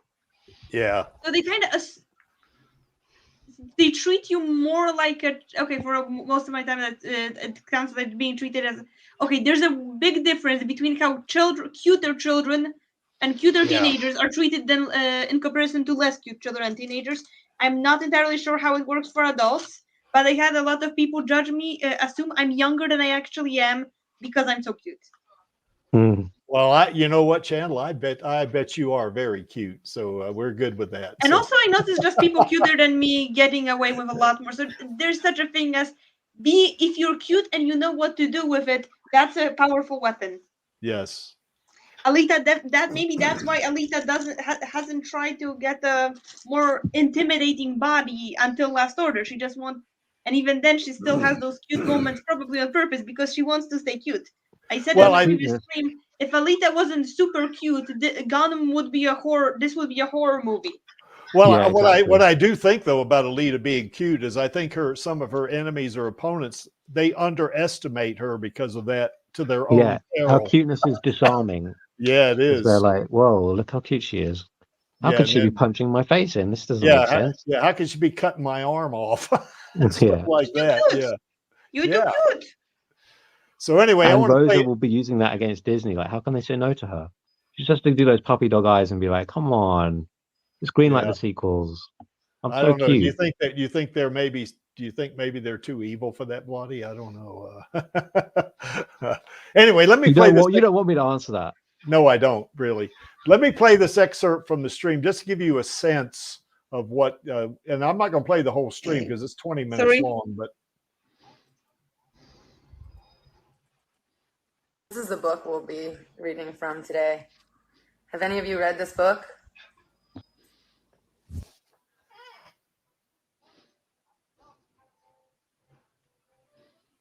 Hi. Wow, this is way more positive than I thought, you guys. Yikes. I was not prepared. I was like, ugh. But this is nice. This wild witch hair, huh, Bloody? With a few wrinkled bills lodged between his nubby teeth. The caption below said something about that is on Thanksgiving savings. Yes. Walter was a grade ahead of me. I didn't know him, but my mother always claimed that his mother acted entitled. So that added a nice little patina to things. Dinner that evening was quiet for a Resnick Thanksgiving. No screaming, no violence. Even my father was unusually sedate. There was an unspoken feeling in the dining room that we had lost out on something and would continue to lose out. We would never be front pagers, and that was just fine with me. I was the invisible man. Thanks for listening. This was on purpose when you thought you can guys? Even if you're sorry. I don't know how you know I hope you enjoyed yourself. I'll do it again. You just message me and and I love you guys and you said that last safe time, out there. Did I? Yeah.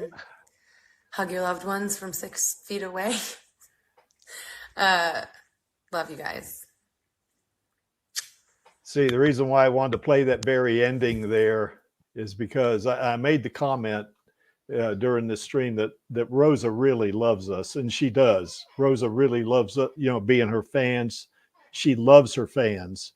Now, granted, she's now in a position where, she can't have direct contact like she did in that stream with us, but she gives us shout outs all the time.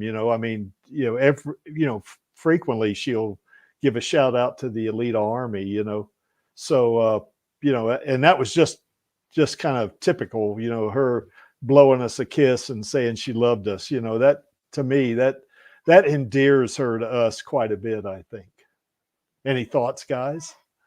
When she said she had witch hair, that was definitely on purpose, because even if your hair is not in a great state, there is a way you can usually tie. I can say that as someone with long hair.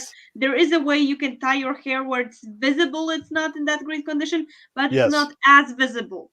So if she has it untied, that means she wants you to see that it's a mess. And it's not even, it looks good. It's not that, I would not classify that as a severe mess. It's, I agree. It's not super tidy, but it's definitely not an actual disaster. It's nowhere near being an actual witch hair. Yeah. Well, she said it was. She said she had witch hair. That's what her comment was. It's because she'd just come off brand new cherry flavor, so she had witches on the mind. Yeah, maybe so. So anyway, it was so great rewatching this, like reminiscing about the time when it actually happened. Yeah. And like, I'm like you, Creek. I drop content. Say that again, Jam. I was just saying I'm on board with like you, Creek. I'm just constantly trying to drop as much content, art, music video, anything I can. Yes. With her, because I mean, pushing Disney is the ultimate goal here. So yeah, it is. Yeah, absolutely. I agree. Great work, lads. Yeah. By the way, Jam, if you don't mind me, embarrassing you a little bit, but check out. Go ahead. Yeah, check out Jam's YouTube channel. It's really good. He does great videos. I've watched a couple of them today, and I think I left you a couple of comments, didn't I? From what I remember. You have Creek. We go back and forth, checking out each other's stuff, and we've built a pretty good relationship. So. Oh yeah.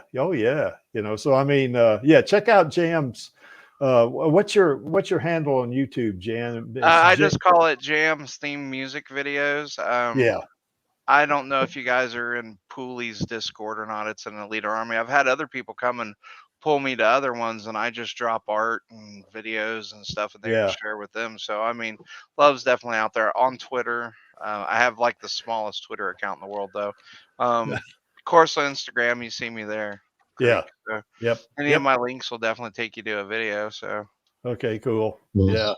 Yeah, check them out, guys. So anyway, and anybody, I think KAOS and I have also said this, if you decide that you want to start doing videos or you want to start streaming, just let us know. Send us, DM us. I know personally, I know KAOS will do this. I will help you if you want to do it. I will. So, just keep that in mind. Oh, by the way, Angelus, what was this? Marcel, is that, or do you mean no, that's Marvel? not Pixar. Nothing to do with Disney. Marcel the Shell with shoes on. Oh yeah. Marcel with shoes on. Yeah, that's right. Is that Pixar? No. Oh, it isn't? No, it's a stop motion thing. Oh. It's really cool, really sweet. I saw it in the cinema. All right, Blottie's going to get on me again, but I'll say I'm going to go watch that too. She doesn't have like a massive role, but because there are so few human roles in the film, it's bigger than you'd think. Yeah. As long as it's got some Rosa in it. Yeah. Yeah, and she's like really angry and she's just it's quite memorable, even though it's a small role. All right. Well, we also talked about how Rosa trained, and we played a couple of videos on that. I think Angelus and I came to the same conclusion that with somebody with such limited formal training, she did great. My brother is like a 4th degree black belt in one style in Kenpo and a 1st degree black belt in Taekwondo. He said for somebody that only had like 5 to 6 months training, being able to do a spinning back kick like she did, he said that is really amazing, because she executed it very well, so and of course that way she was kicking that whatever that punching bag looking thing or that dummy thing like a Muay Thai, was really good. So she really took the part of Alita serious and prepared for it. And then of course we talked about some important events coming up. About Radio KAOS, and we were going to continue to do these 2 streams, and there are other people have streams too, so check those out, not just us, and then of course we got this tweet we're going to do on February the 14th, and we mentioned that at the beginning of this stream, and we want to, as Jam was saying, we want to keep bombarding Disney. We want to just pepper the hell out of them. We don't want them to forget that we want a sequel. And then of course we're going to have a watch party on the 17th, and the reason why we're having a watch party on the 17th is because that's Creek's birthday. So anyway, we're going to watch Alita. So now go ahead, Jam. Oh, my son's birthday is on the 12th, yours is on the 17th. And one thing too, Creek, during filming there was a part where she literally runs up a guy and wraps her legs and like throws him down to the mat, and that's very impressive. For her to accomplish that within a 6-month period was pretty. Yeah, it's pretty amazing. As a matter of fact, let me see if I can find that. I think that was it here? Yeah, I think this is the one you're talking about right here. As soon as it Comes up. There we go. Yeah, that's it, Craig. Yep. That is amazing to me. It is, isn't it? I mean, she's just wow. Yeah. Such a badass. I know. I could watch her do that like a million times over. Look at that, and finish it off, and see the style. I don't really practice karate anymore, but you know, I'm a black belt in Kenpo karate, and we don't have a move like this, but what we will do is a follow-up like that. You see how she hit him when she has him down the ground? That's to make sure that he stays down. So, you know, that's, but you're right, Jam. I could watch her do this over like and over times, and over. Yeah, I could. And let me play, because we played several of these videos.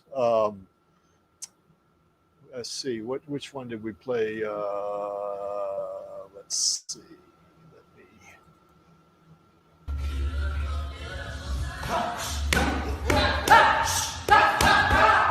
So strong. Yeah. Yeah, she's a knockout. Well, I mean, I don't Jesus. know if you want to go toe to toe with her. Man, I'm telling you. The pads are both. Boy, that is power. And this is what I was talking about, that spinning back kick she did. Bam, look at that. That is amazing right there. And Yeah, she landed that perfectly, didn't she? Yeah, she did. I mean, God almighty. Yeah, play it in slow. Let's see how high. Oh, well, yeah, that's, baby girl be jumping high. Look at that. Yeah. Wow. God, that is great, man. Yeah, that's phenomenal. She really took playing the part of Alita so serious, where she trained like this, you know. And this is a video. I'm not playing this deliberately slow motion. This was on the video itself. So just watch her legs though as she turns though, Creek. I mean, she's even got perfect balance and everything. I mean, just oh, absolutely. I mean,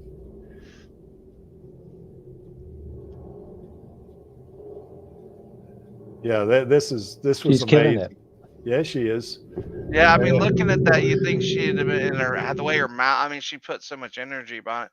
For the way she did that, you think she'd been doing it for like years upon years. Yes, look at that. God damn, look at that girl. I know, I'm telling you, man. God almighty. Right there. Yeah, I said it during this stream when we played these videos. I said, this makes me love her even more.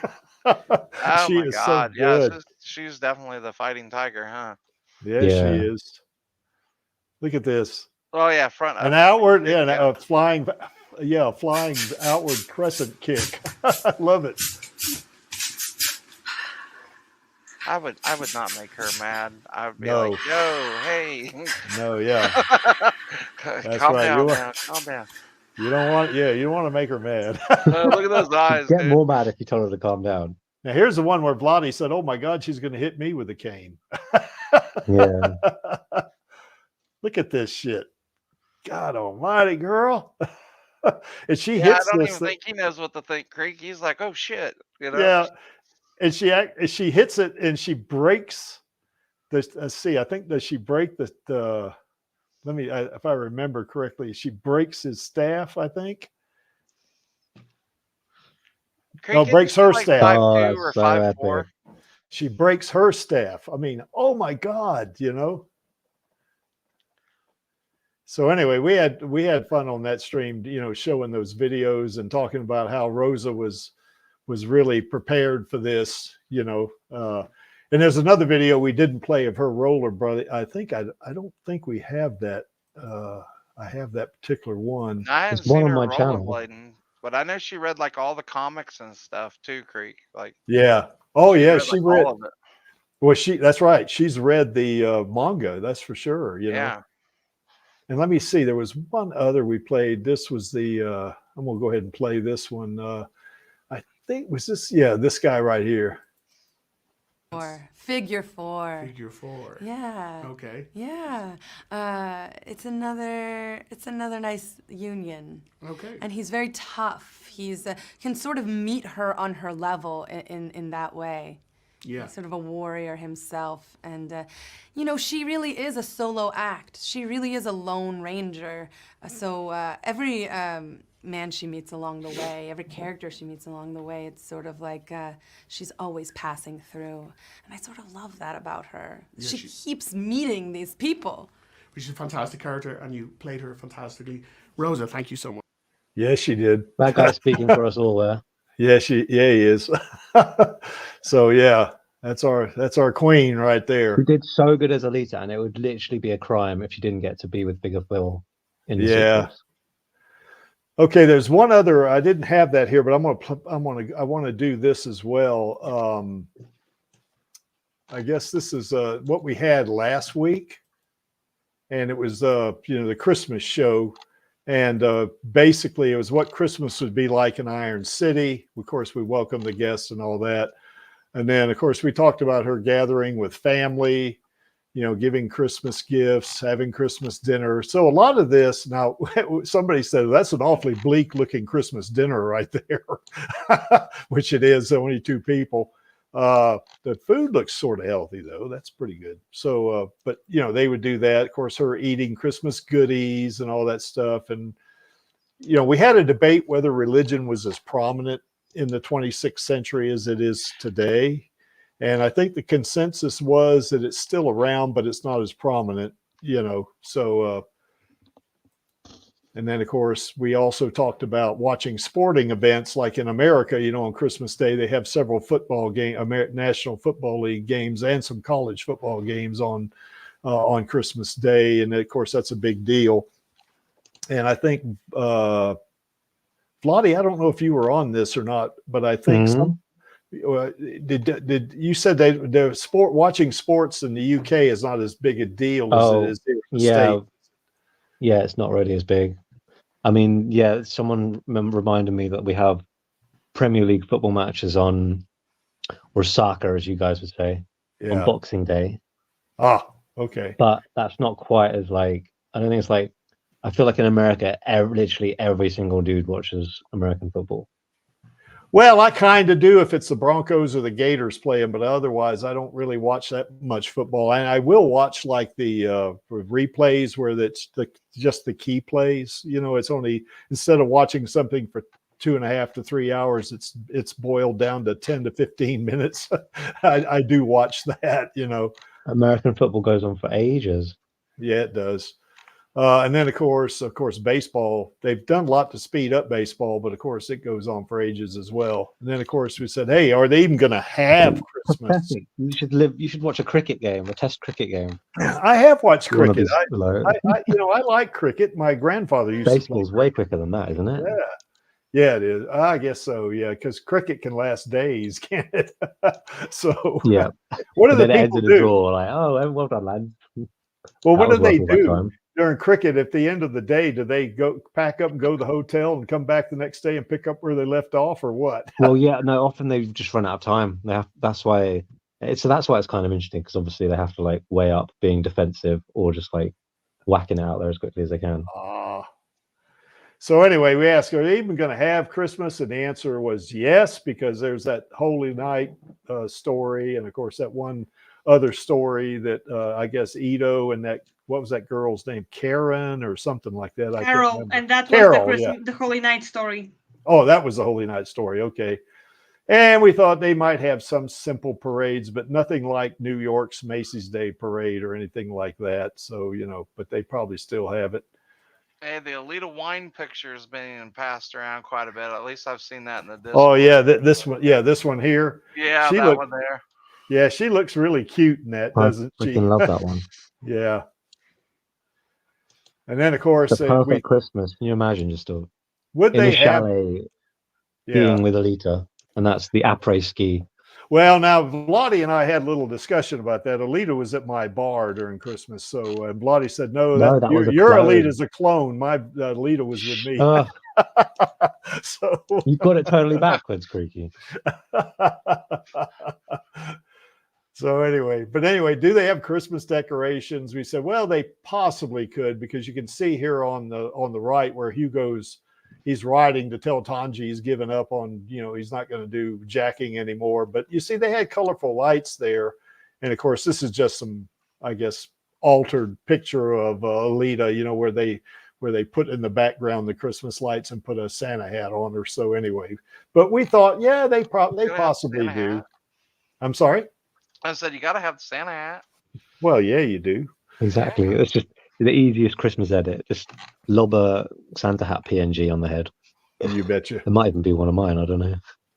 So anyway, that's kind of where we were with that one, I guess. From last week, and that I got a lot of views on that over the past week. That's why I didn't have it, in here, because it passed the other couple of the others, So anyway, that's fine. Okay, so anyway, that's kind of what we had is the best, based on number of views. That's the 7 or 8, different Alita live streams that were, I guess, the most prominent, for the year. So are they doing another banner, Creek? I mean, you guys, another banner? We are going to do another banner. As a matter of fact, I'm going to, start working on that Monday. I already got Sky Ventures is the folks that are doing it. And, I'll call. We're going to keep doing banners. We're going to do banners. We're just going to progressively fly closer and closer to Disney. If Lottie has his way, we might bomb him even. What? You shouldn't even joke about that. I'm not. I'm teasing. You're not even allowed to joke about that. Well, we could drop some Alita toys there for them to get the hint. Drop some Alita propaganda leaflets. Yeah, that's right. Bob Eager is lying to you. Alita is a masterpiece. Disney is destroying art. Yes. He must be stopped. Yes. Yeah, I get sick every time I see the Alita dolls because I want one, and then you look at the price and they're like $600. I'm like, oh my god. Well, no, you can get a Hot Toys Alita for like $300 or something like that. Okay, can you, Creek? Yeah. Oh, okay. Yeah. The ones I keep seeing on eBay are like $600. I'm like, you gotta be kidding me.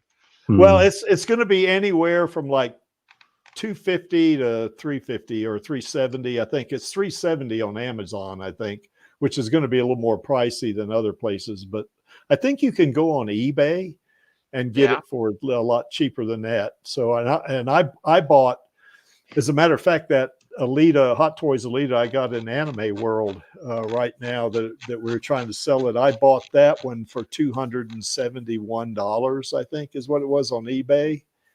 And, a friend of mine, a couple of friends of mine that own a store there in the local mall there, they got it up there and they were trying to sell it there. And all the money, the profit that I get from it, and even the money I got in it, I'm going to put in the Hero Arm campaign. So was that new or used, the Hot Toys? Oh, it's new. It's mint in box, as they would say. Yeah.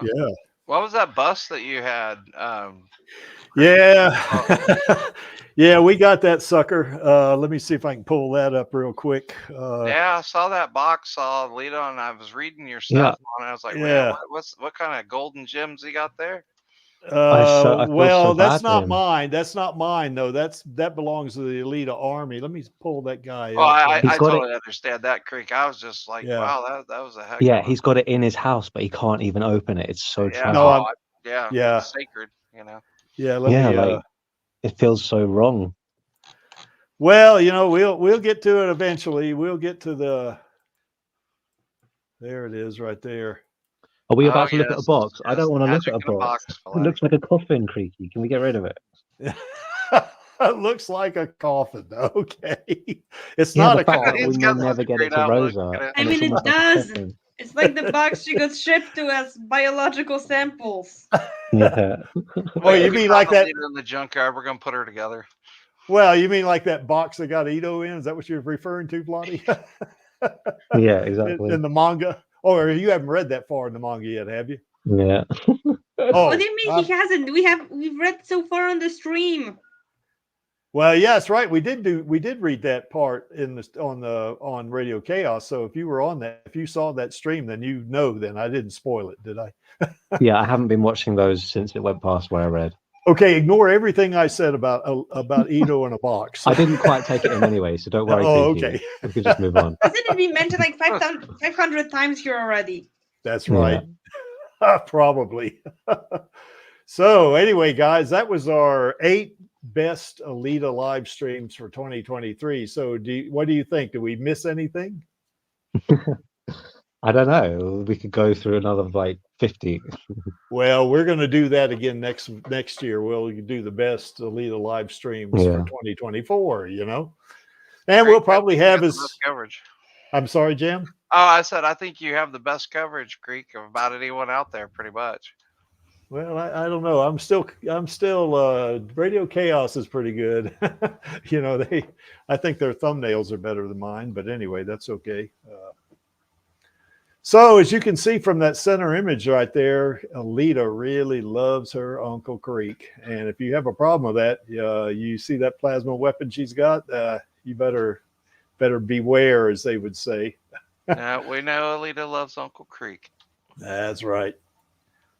And this is our, go ahead, Jam. You were going to say something? Oh, no, I was just falling in love with that image you brought up. I mean, but that's typical for me. Which one? Which one is the that? one that you just popped up. The Rosa one, I think. Oh, this one? Yeah. Yeah. Well, we all love this image. Yeah, because Rosa is extremely pretty, and she's our queen, so, I mean, definitely the ooh-woo is there. Too bad Angelus had to split, for his family, but because he loves the, Rosa's ooh-woo for sure. And I also want to do shout outs to Elle, LaMont, and Jessi Fisher. They brought Screwhead to life, and we want them in the sequel as well. We want, the Creek wants Screwhead to team up with Alita, because I think when we had Elle on the Radio KAOS stream, we interviewed her. She said, wouldn't it be great if Screwhead and Alita made up, because Screwhead knew she was being conned or something like that. And she said, girl, I'm with you. Let's just burn it all down. I love that comment. So, but anyway, and Jessi Fisher, of course, is she's a stunt person. It was, for Screwhead. And all three of these ladies are really good at what they do. Certainly Rosa and Elle are really good as actresses, and Jessi is really good at as a stunt person. As a matter of fact, Lottie, she did some photos in a Berserker outfit, didn't she? Yes, she did. The one I sent her. Yeah, that was I got cool. a great question. Great shots. Yeah.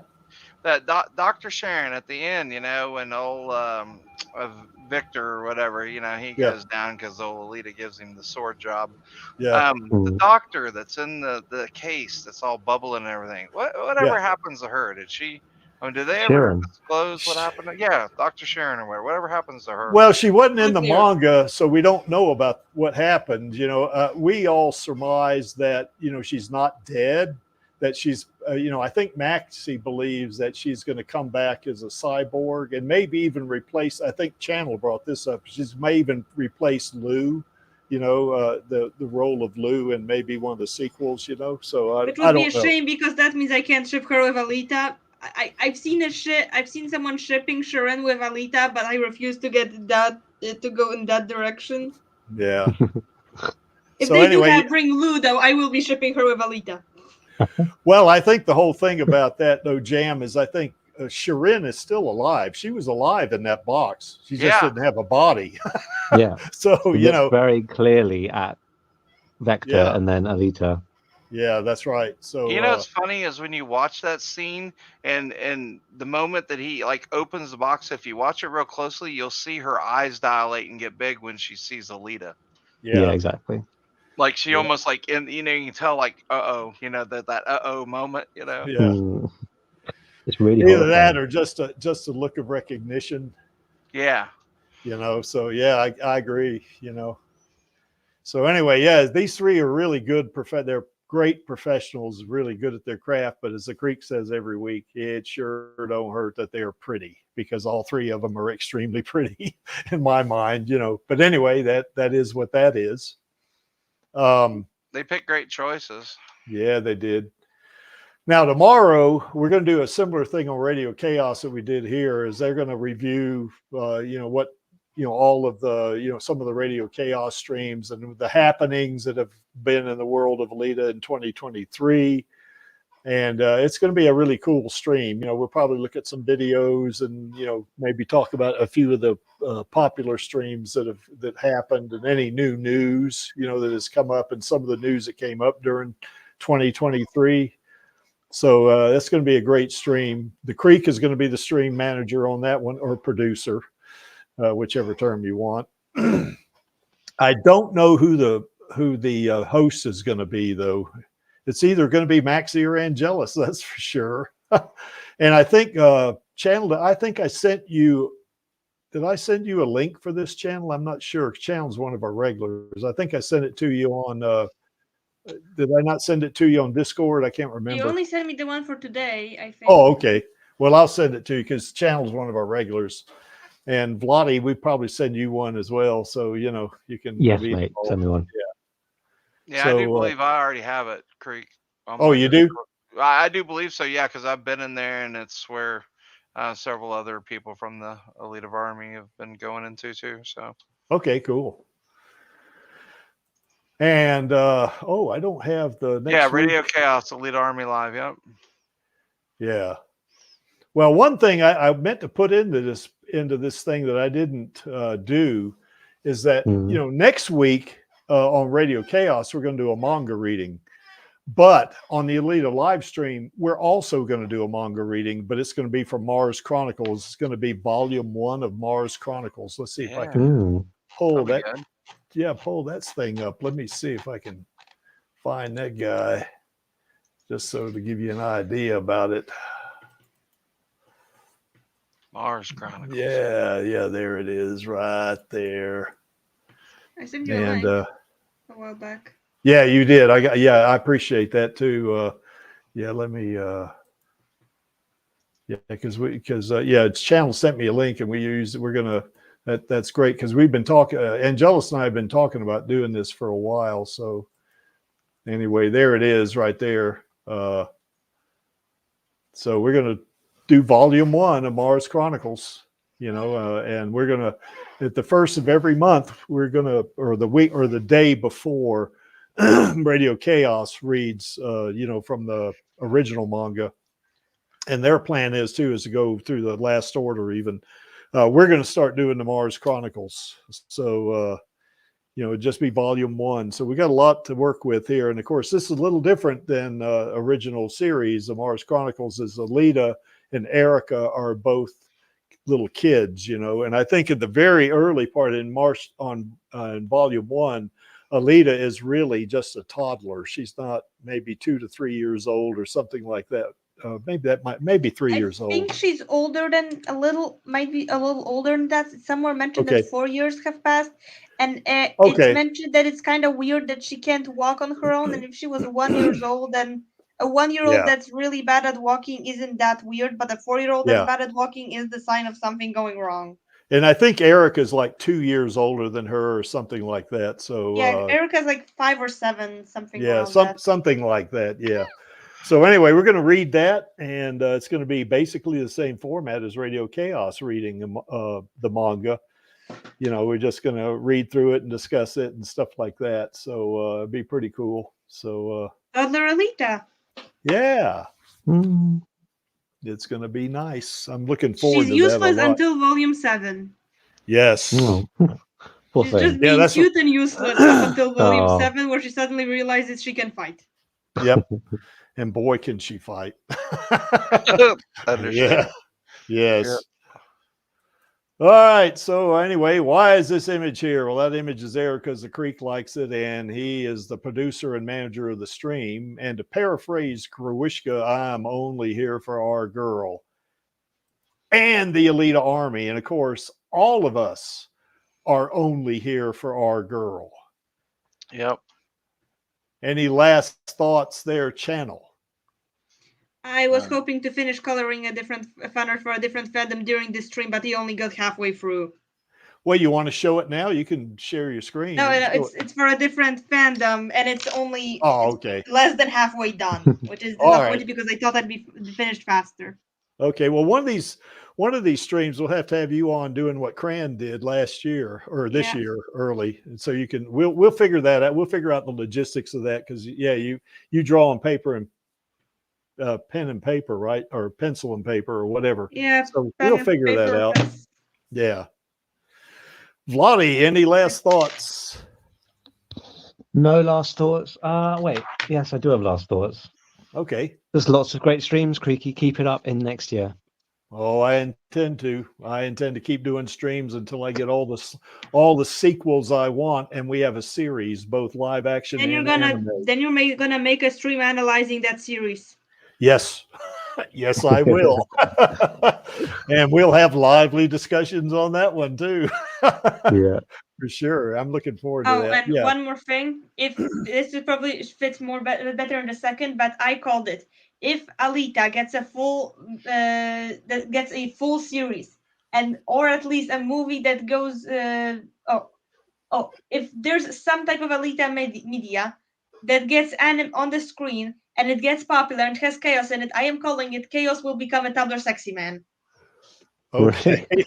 Look at him. KAOS the Tumblr sexy man. I'd love to see that. Look at him. He will become a Tumblr sexy man. I'm calling Yeah, it. you know it with that long flowing hair. Yeah, definitely. Well, you know, some women would consider him The sexy. tragic boy, that tragic boy vibe that Tumblr likes to throw on every character they find even mildly attractive. Well, some people would consider him sexy the way he is now. I mean, you know, he's like you said, like Vladi says, he has that long flowing hair, and he's, you know, I mean, I don't know if he doesn't appear to be that sexy to me, but but you know, who knows? I already mentioned several. There's characters in Gun Dreams where it's a female character that's attractive through femininity, like Eli Alita. There's male characters that are attractive through masculinity, like Zapan in the movie, or Zaka in the manga. And then you have characters that are just, for Zoe, she's handsome. She's not pretty, she's handsome. And you have KAOS, who's kind of a sexy boy, but in a very, very feminine way. Yeah, exactly. Yeah.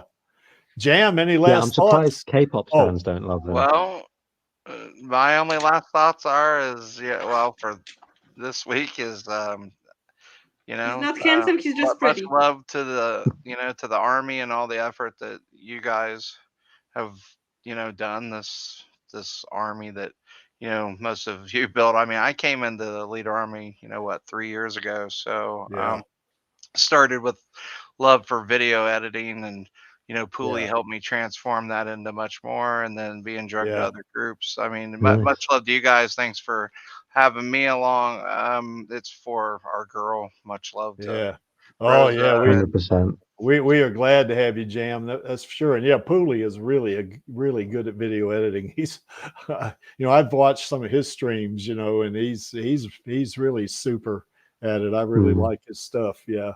Yeah, he kind of set me in a good direction, but it was like, you know, when I'd asked him about editing and stuff, he's like, you know, you can make anyone can make a video. He's like, can you make a good one? And that's right. And with that, I mean, it was just take off the training wheels and go. So because I mean, a lot of the younger ones, you know, they've really been around this. And when I went to college, there wasn't this type of stuff, you know, everything was hand drawn, everything. You didn't have all the fancy editing stuff that is now. And I mean, there was editing back then, but it was much more rougher. So I've really enjoyed it. I'm trying to learn it. Man, there's you can be at it every day, and I don't think that you can really fully master it because it's always changing. But that's right. What you guys have done for Rosa, the Alita films and all that, I mean, like I said, you know, I watch the same interviews, same things that you do, Creek. I mean, she's always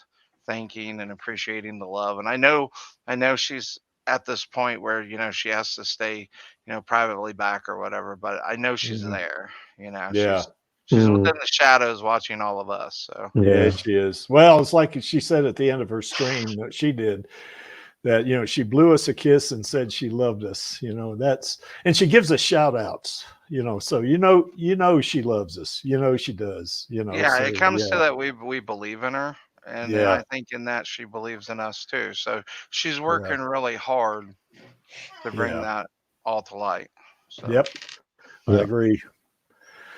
All right. Well, that's some very good last thoughts, you guys. And with that, I guess on my count of 3, I guess we can do the call to action.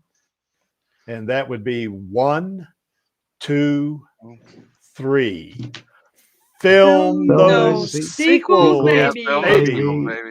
Yep. Well, that's pretty awful, but we never get it right. But that's okay. Our heart's in the right place. Okay, guys. So we'll see you tomorrow on Radio KAOS, and we'll see you next Friday or Saturday if you're living in the future on the Alita live stream. So bye. Happy New Year. Bye, Yes. everyone. Thanks for having me. You betcha. See you tomorrow. Bye. What's up, Alita Army? This is Hot Toys Alita, and I hope you enjoyed this week's Alita live stream. Please join my Uncle Creek, Angelus, and our other guests for next week's show. Remember, I do not stand by in the presence of evil, and film those sequels, baby. See you next time.